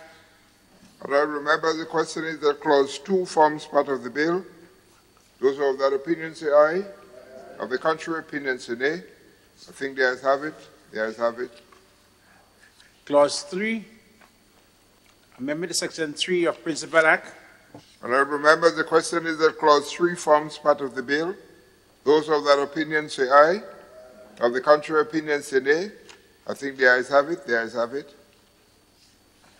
Clause 4, amendment to Section 4 of Principal Act. Honorable members, the question is that Clause 4 forms part of the bill. Those who have that opinion say aye. Of the contrary opinion say nay. I think the ayes have it, the ayes have it. Clause 5, repeal and substitution of Section 5 of Principal Act. Honourable members, the question is that Clause 5 forms part of the bill. Those who have that opinion say aye. Of the contrary opinion say nay. I think the ayes have it, the ayes have it. Clause 6, amendment to Section 7 of Principal Act. Honourable members, the question is that Clause 6 forms part of the bill. Those who have that opinion say aye. Of the contrary opinion say nay. I think the ayes have it, the ayes have it.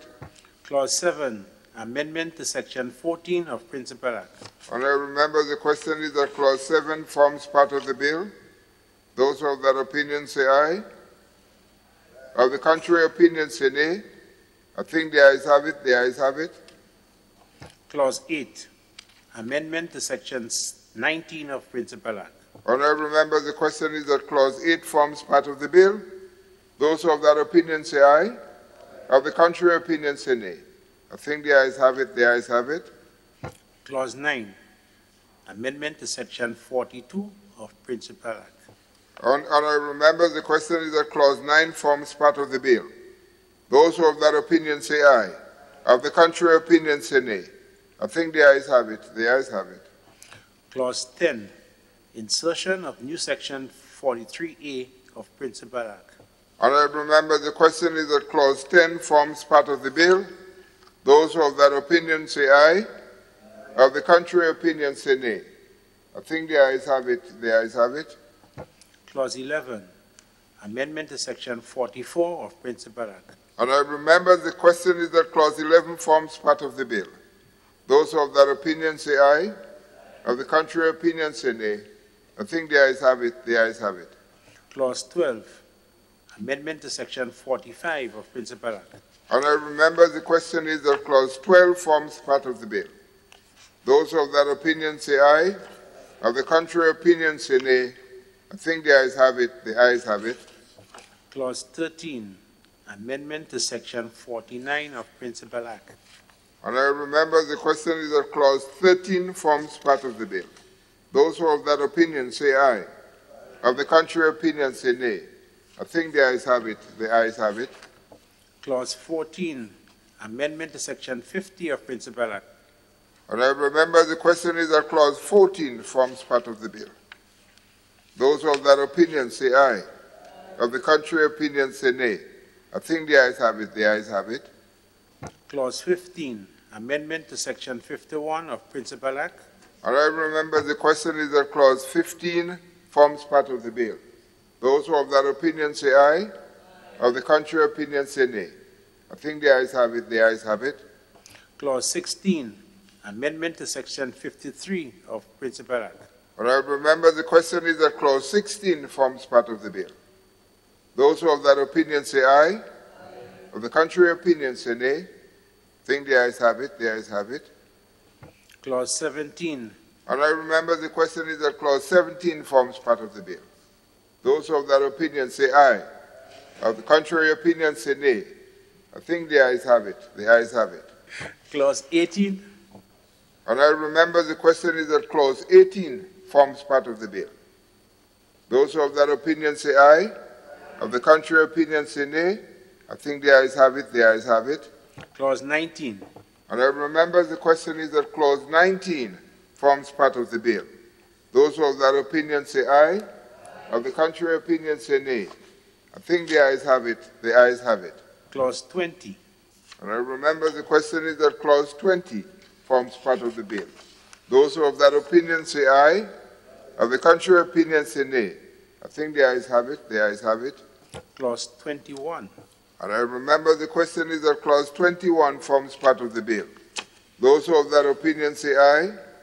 Of the contrary opinion say nay. I think the ayes have it, the ayes have it. Clause 22. Honourable members, the question is that Clause 22 forms part of the bill. Those who have that opinion say aye. Of the contrary opinion say nay. I think the ayes have it, the ayes have it. Clause 23. Honourable members, the question is that Clause 23 forms part of the bill. Those who have that opinion say aye. Of the contrary opinion say nay.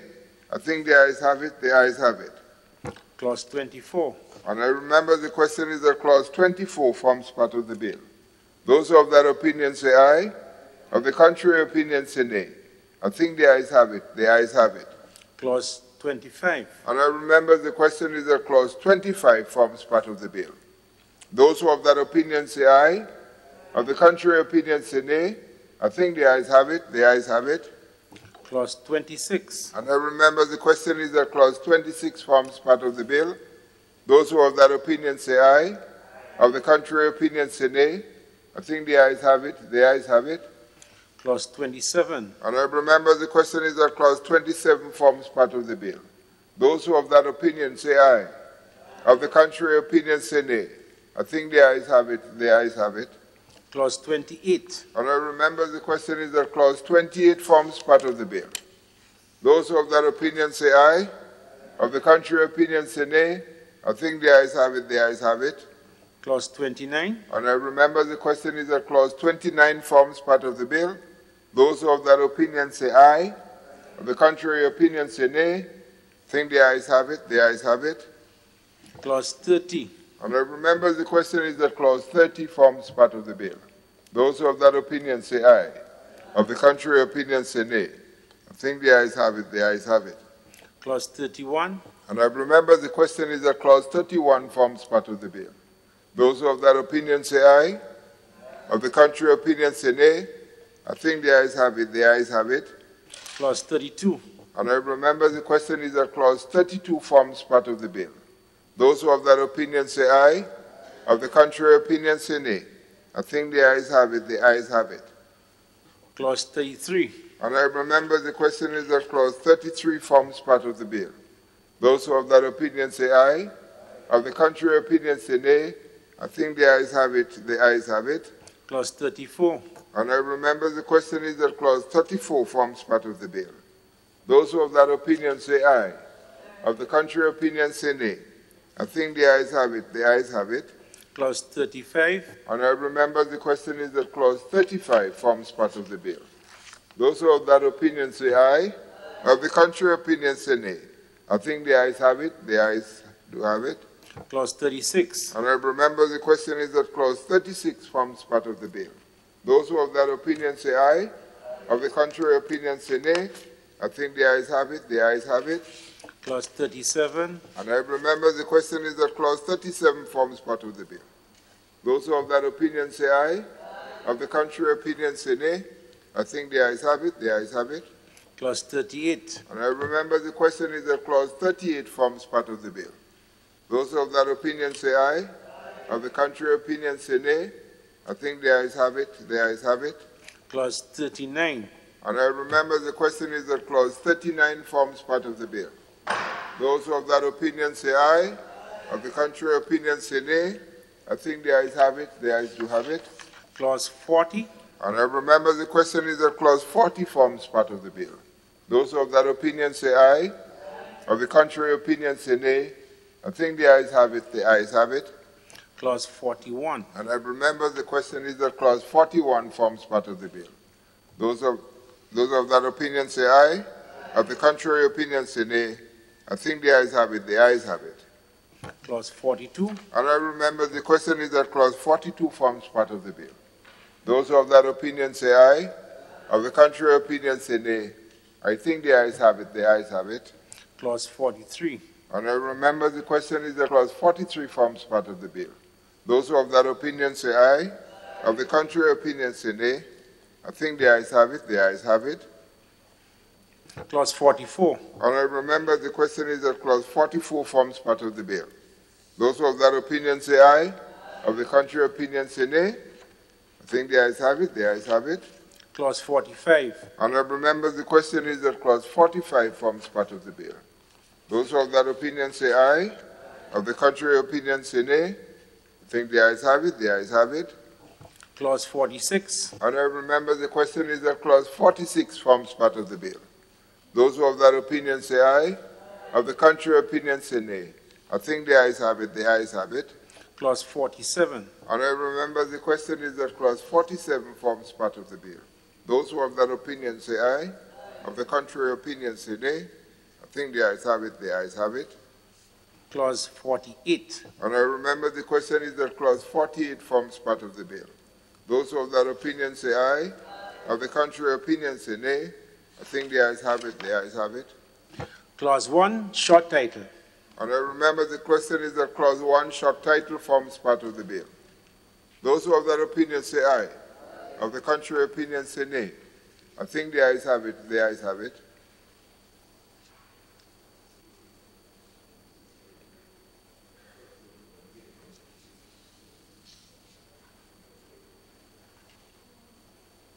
Two schedules.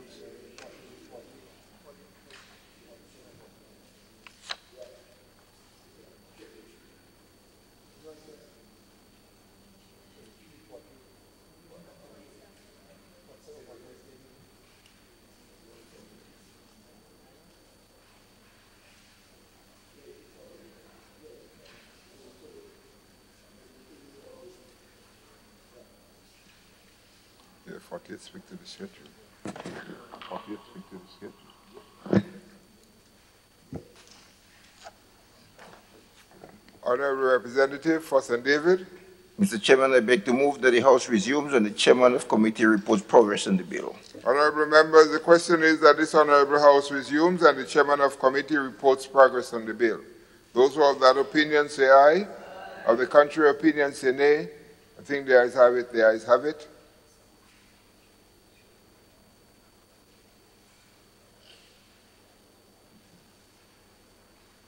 Honorable members, this Honorable House resumes. I have to report that the bill was considered by a committee of the whole House and passed without amendments. Honorable Representative for St. David. Mr. Speaker, I beg to move that the Chairman's report be adopted. Honorable members, the question is that the Chairman's report be adopted. Those who have that opinion say aye. Of the contrary opinion say nay. I think the ayes have it, the ayes have it. Honorable Representative for St. David. Mr. Speaker, I beg to move the third reading of the bill. Honorable members, the question proposed is that the bill be read a third time. Honorable members, the question is that the bill be read a third time and passed. Those who have that opinion say aye. Of the contrary opinion say nay.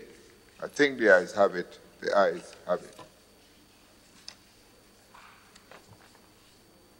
A bill for an act shortly entitled Banking Amendment Act 2018. Leader of Government Business. Thank you, Mr. Speaker. I beg to introduce a bill for an act shortly entitled Offshore Banking Repeal Bill 2018.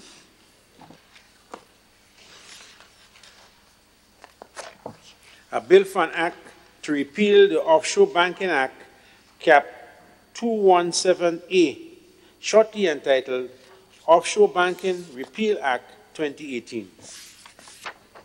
Leader of Government Business. Thank you, Mr. Speaker. I beg to move that the relevant standing orders of the House be suspended in order to take the bill through all stages at this sitting. Honorable members, the question is that the relevant standing order of the House be suspended to enable the bill to be taken through all its stages at this sitting. Those who have that opinion say aye. Of the contrary opinion say nay. I think the ayes have it, the ayes have it. Leader of Government Business. Thank you, Mr. Speaker. I beg to move the second reading of this bill. Honorable members, the question proposed is that the bill be read a second time. Leader of Government Business. Mr. Speaker, this bill follows the two bills already discussed and elaborated on in this Honorable House with respect to the removal of the bills from the law books of the country due to the harmful taxation and other claims made by the OECD and the European Union, Mr. Speaker. So I would not elaborate on it much, only to say, Mr. Speaker, that for the offshore banking, we have found non-active. Therefore, Mr. Speaker, we could remove it off the books, and I would not make the plea to say, well, no new ones, but keep the old ones because we have workers, etc., benefiting. However, Mr. Speaker, the bill says that the date on which the license expires, they may have expired, or 31st December 2021. It means that if they're on the books, we must get them off the books. However, that's done legally by a declaration of winding up papers and documents. So wherever these people are, and if they're not in operation, then we should speedily move to do so, because all the OECD or the EU wants is to see that it's on the books. And now they will see from this act that even if it's on the books, it will be wiped out. And since there are none in operation now, Mr. Speaker, we can recommend without even shooting ourselves further in the foot, because no one will be affected. So I recommend this bill for its second reading.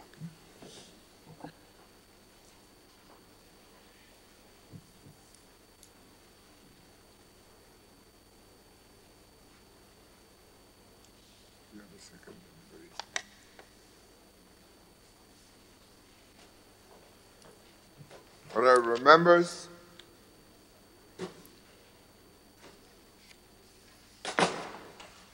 Bill for an Act, Offshore Banking Repeal Bill 2018, be read a second time. Those of that opinion say aye. The contrary opinion say nay. I think the ayes have it. The ayes have it. A bill for an act shortly entitled Offshore Banking Repeal Act 2018. Leader of Government Business. Thank you, Mr. Speaker. I beg to move that the House resolves itself into a committee of the whole House to consider the bill clause by clause. Honourable members, the question is that this Honourable House resolves itself into a committee of the whole House to consider the bill clause by clause. Those who have that opinion say aye. Of the contrary opinion say nay. I think the ayes have it. The ayes have it.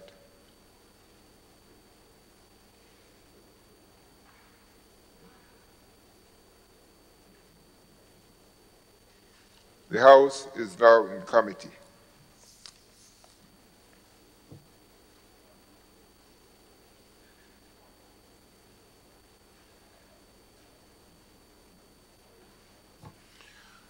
Clause 2, repeal. Honourable members, the question is that Clause 2, repeal, forms part of the bill. Those who have that opinion say aye. Of the contrary opinion say nay. I think the ayes have it. The ayes have it. Clause 3, transitional provisions. Honourable members, the question is that Clause 3, transitional provisions, form part of the bill. Those of that opinion say aye. Of the contrary opinion say nay. I think the ayes have it. The ayes have it. Clause 1, short title. Honourable members, the question is that Clause 1, short title, forms part of the bill. Those of that opinion say aye. Of the contrary opinion say nay. I think the ayes have it. The ayes have it. Leader of Government Business. Mr. Chairman, I beg to move that the House resumes and Chairman of the committee reports progress on the bill. Honourable members, the question is that this Honourable House resumes and the Chairman of Committee reports progress on the bill. Those who have that opinion say aye. Of the contrary opinion say nay. I think the ayes have it. The ayes have it.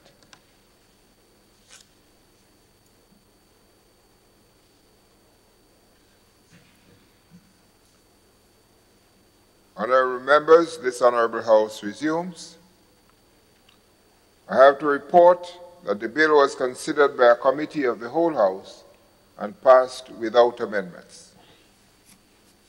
Leader of Government Business. Thank you, Mr. Speaker. I beg to move that the Chairman's report be adopted. Honourable members, the question is that the Chairman's report be adopted. Those who have that opinion say aye. Aye. Of the contrary opinion say nay. I think the ayes have it. The ayes have it. Leader of Government Business. Mr. Speaker, I beg to move the third reading of the bill. Honourable members, the question proposed is that the bill be read a third time. Honourable members, the question is that the bill be read a third time and passed. Those who have that opinion say aye. Aye. Of the contrary opinion say nay. I think the ayes have it. The ayes have it. A bill for an act shortly entitled Offshore Banking Repeal Act 2018.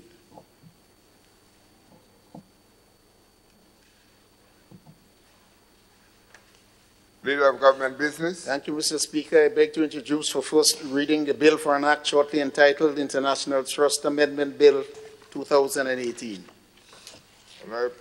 A bill for an act to amend the International Trust Act, Cap 152C, shortly entitled International Trust Amendment Act 2018.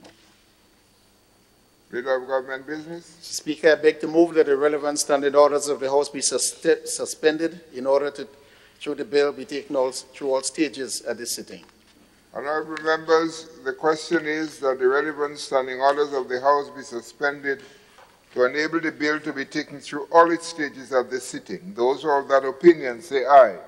Of the contrary opinion say nay. I think the ayes have it. The ayes have it. Leader of Government Business. Mr. Speaker, I beg to move the second reading of the bill. Honorable members, the question proposed is that the bill be read a second time. Leader of Government Business. Mr. Speaker, this is the International Trust Amendment Bill. As explained earlier, all of those come under the International Companies Act and with their specific branches. So we have removed the international companies, but we had a caveat there that all those under the umbrella with respect to international trust will remain. They do not have the 2021 deadline. Remember that we do have people employed with these 84 companies registered in the company, maybe some dormant, but we still have, and they're still putting something into the economies. So we have safeguarded those at the expense of being treated in a dismal manner by the powers that be. So as we come to the international trust itself, we maintain this scenario, Mr. Speaker, because we see this bill has only one and two clauses. The date it will come into effect, that is the 31st day of December 2018, and it prohibits the formation of more. It does not say that those in existence will be terminated. So you'll see that difference in the drafting.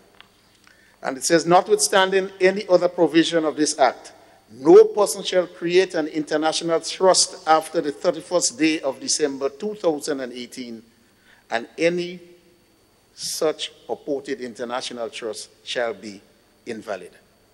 So we are not touching, as we did with the rest, those before. We're just saying after December 31st, you shall form no new one. And we did not make a pronouncement on what exists now, Mr. Speaker. So having elaborated on the context with which these bills were brought to Parliament, I now recommend it for its second reading.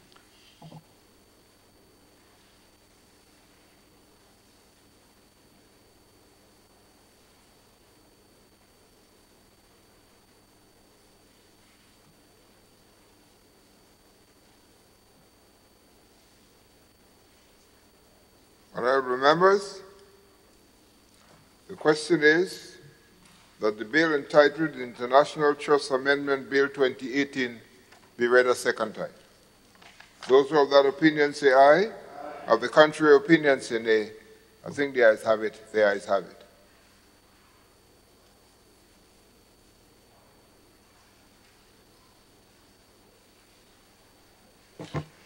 A bill for an act shortly entitled International Trust Amendment Act 2018. Leader of Government Business. Mr. Speaker, I beg to move that the House resolves itself into a committee of the whole House to consider the bill clause by clause. Honorable members, the question is that the House resolve itself into a committee of the whole House to consider the bill clause by clause. Those who have that opinion say aye. Of the contrary opinion say nay. I think the ayes have it. The ayes have it.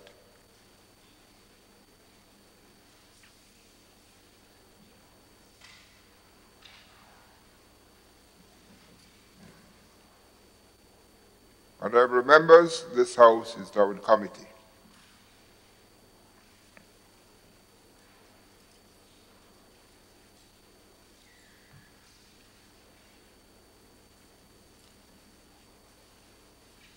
Clause 2, insertion of new section 2A of Principal Act.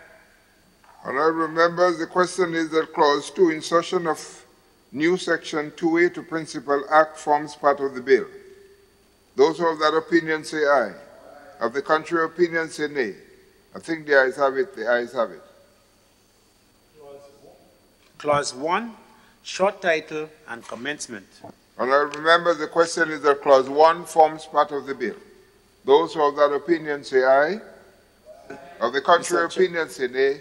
Mr. Chairman, if you look at the number and there, maybe legal affairs could tell us 1, 2 in bracket, and 2. The numbering on 1, 2 in bracket, and 2 is that correct? Or you have 1 in bracket, 2. The 1 is okay, but you have 2 in bracket, the date which you come into force, and then 2. Should that be 1, 2, and 3? Or?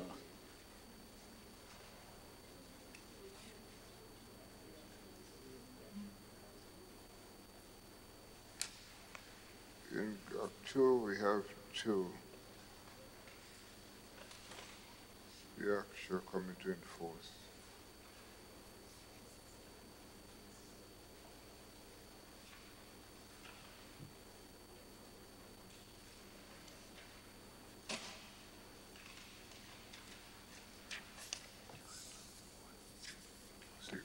Clause 2. Together 1.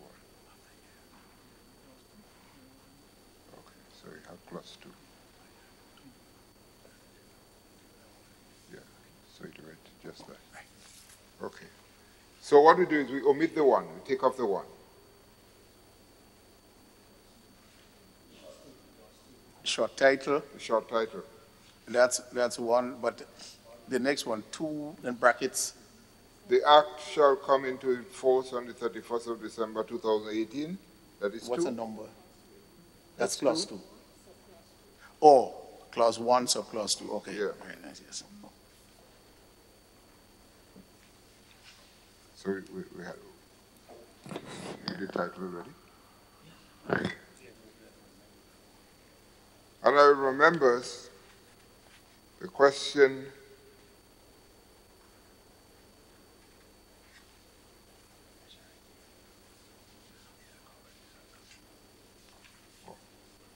Leader of Government Business? No, it's clarified, Mr. Speaker. It's okay. Yes. Thanks.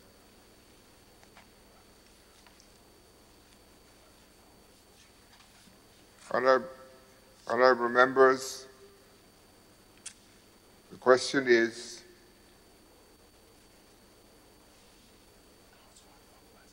Clause 1, short title, forms part of the bill. Those who have that opinion say aye. Of the contrary opinion say nay. I think the ayes have it. The ayes have it. Leader of Government Business. Mr. Chairman, I beg to move that the House resumes and Chairman of the committee reports progress on the bill. Honourable members, the question is that this Honourable House resumes and the Chairman of committee reports progress on the bill. Those who have that opinion say aye. Of the contrary opinion say nay. I think the ayes have it. The ayes have it.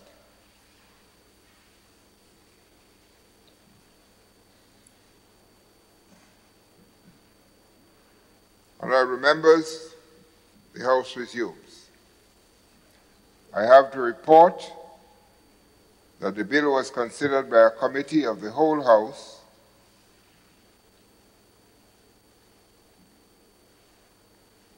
with one amendment. There's the omission of one. With one amendment. Leader of Government Business. Thank you, Mr. Speaker. I beg to move that the Chairman's report be adopted. Honourable members, the question is that the Chairman's report be adopted. Those who have that opinion say aye. Of the contrary opinion say nay. I think the ayes have it. The ayes have it. The Leader of Government Business. Mr. Speaker, I beg to move the third reading of the bill. Honourable members, the question proposed is that the bill be read a third time. Honourable members, the question is that the bill be read a third time and passed. Those who have that opinion say aye. Of the contrary opinion say nay. I think the ayes have it. The ayes have it. A bill for an act shortly entitled International Trust Amendment Act 2018.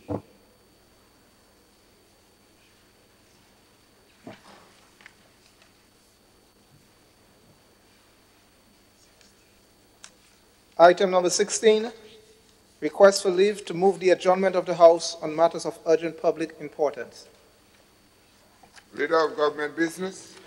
Mr. Speaker, just to move the adjournment, I simply beg that you just permit, just a maximum with respect to time. You know that since the last sitting, many members will want to wish their constituents Christmas greetings, but if you will just permit us, Mrs. Speaker, no more than 1 minute, then we could do all of this.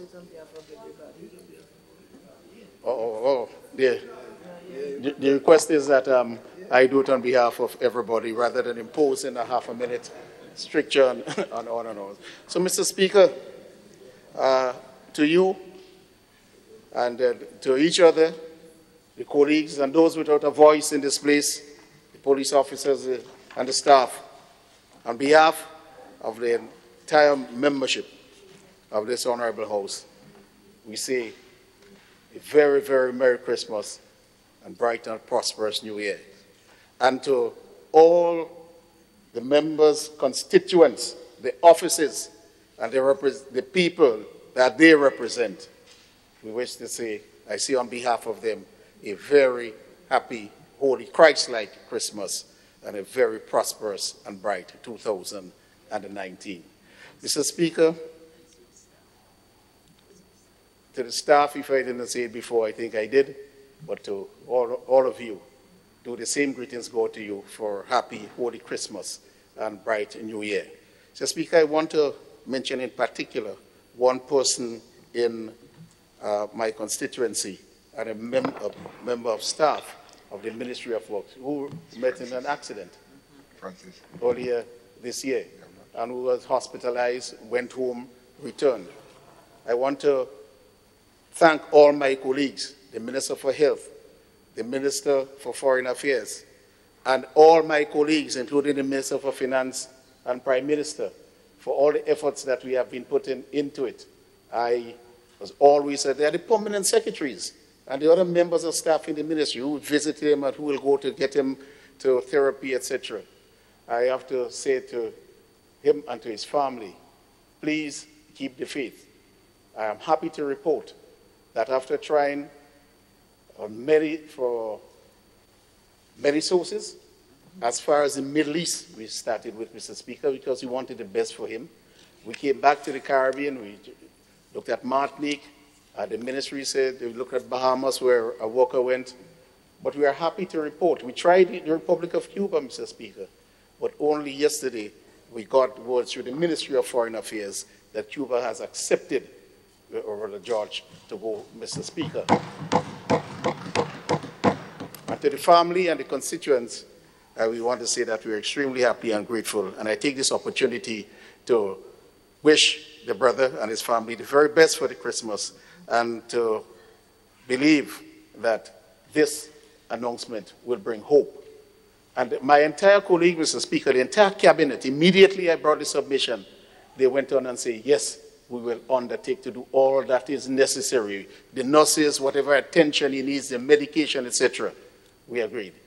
So thank you to my colleagues. Thank you to the people. Thank you to the staff. Thank you, Mr. Speaker. Are we asking for the adjournment at this point? Thank you, Mr. Speaker. I move the adjournment of this Honorable House. Sign it, aye. Honorable members, the question proposed is that the House adjourn. But before I put the question, I just want to say to you that we want to begin the beautification of this wonderful environment. I thought we are running late with it. By now it should be blooming already. But we are going to move speedily to do our share.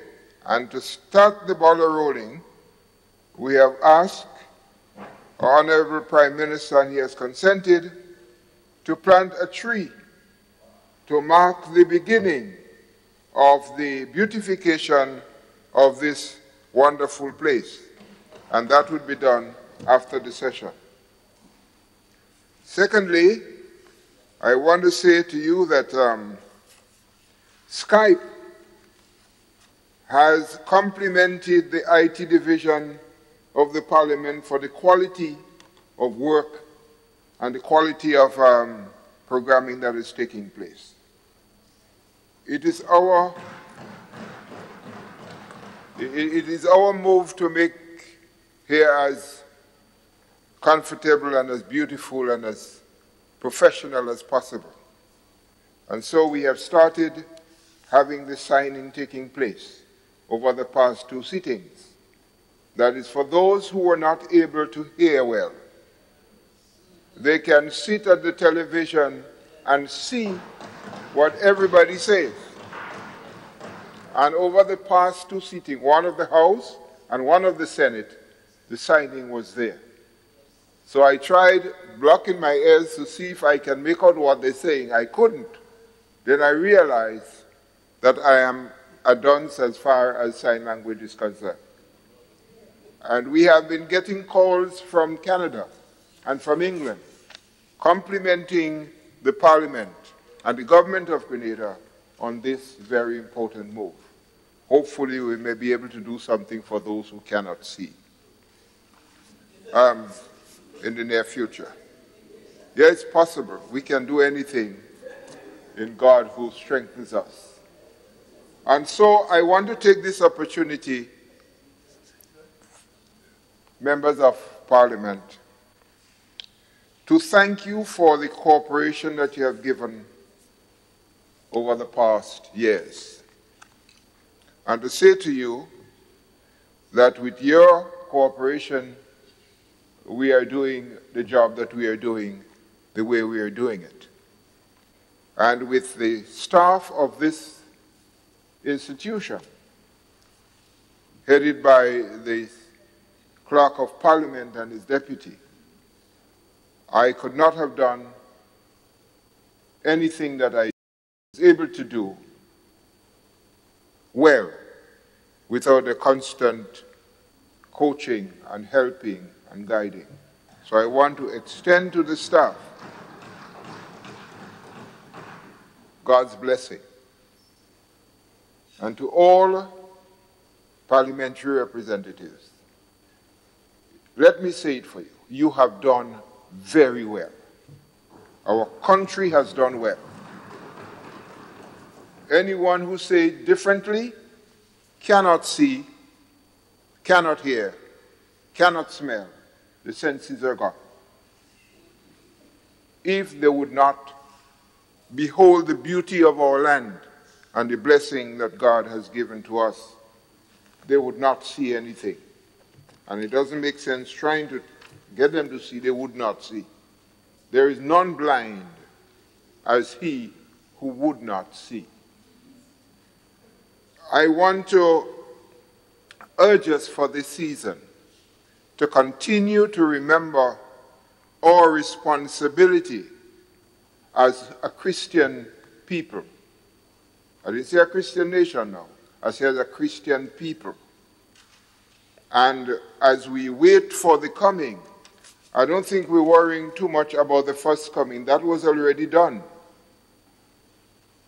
We're talking about a new coming. That is the Christmas we're really looking forward to. So the Advent is a new coming. Eh, Brother Joe? A new coming. And in that coming, the quiz that is placed for us to study well,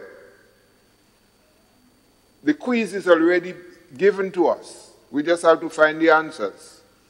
When I was hungry, when I was thirsty, when I was naked, when I was homeless, what did you do to me? And all the other when I was. So, my brothers and sisters, Christianity to me and Christmas to me is about taking care of those who can't take care of themselves. It's about the widows and the orphans. I don't want to fall in the category of the group that Jesus Christ called hypocrites and vipers, because I wash my hand up to the elbow. I know the law, but I forget my neighbors and my destitute brothers and sisters. So having said so, I want to wish everyone God's richest blessing for the new year, for the Christmas season. And for the new year, I want to say to us with the same fervor, God's blessings and strength would continue to bathe us. And what we would want to see for the new year in here, when there is a sitting of Parliament, the children, the students, we want to ensure, and I was advised by the clerk and deputy clerk, that we would put all mechanisms in place to ensure that we have students here at every sitting of the House. We must have the students here. As I listen to us debating the bills today, I look around and say, but the students would have gained so much if they were here. So for the new year, 2019, we're looking to make sure that we always have students inside of this building. Now I would put the question to you. Honorable members, the question is that this House stand adjourned, sine die. Those who are of that opinion, say aye. Of the contrary opinion, say nay.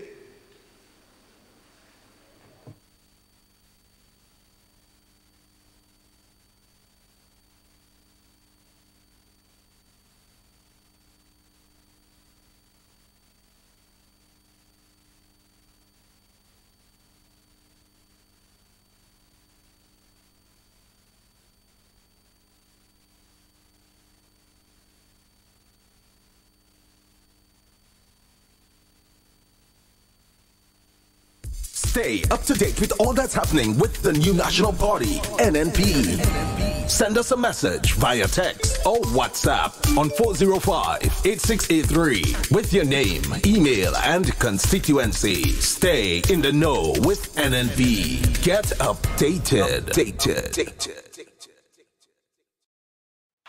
Ding Dong is coming to put the dance back in dance hall. The fireman Anthony B is coming to blaze up a fire. One thing I can do, one thing I can do. And Vaughn will bring the trouble in the morning. Saturday, December 22nd. It's a December to remember. The dancing edition. At the Grenada National Stadium. Get those early bird tickets now for $60. You pay $70 after or more at the gate. Available at all usual Sunshine Promotion ticket outlets and GoToFed.com. It's a December to remember. Saturday, December 22nd. This event is endorsed by St. Augustine Medical Services, Netherlands Insurance, Steels Auto, Radisson Grenada Beach Resort, Best Court Construction, Sign Experts, Glenelg Natural Spring Water, Cass Unisex Boutique, Grenville Cooperative Credit Union, Carib, Campari, Eldorado, Ivanhoe Vodka, Duty Free Caribbean Holdings, Crown Collection, K&E Alignment, Maitland Trucking, Grenada Cooperative Bank, Grenadian by Rex Resort, and Boss FM.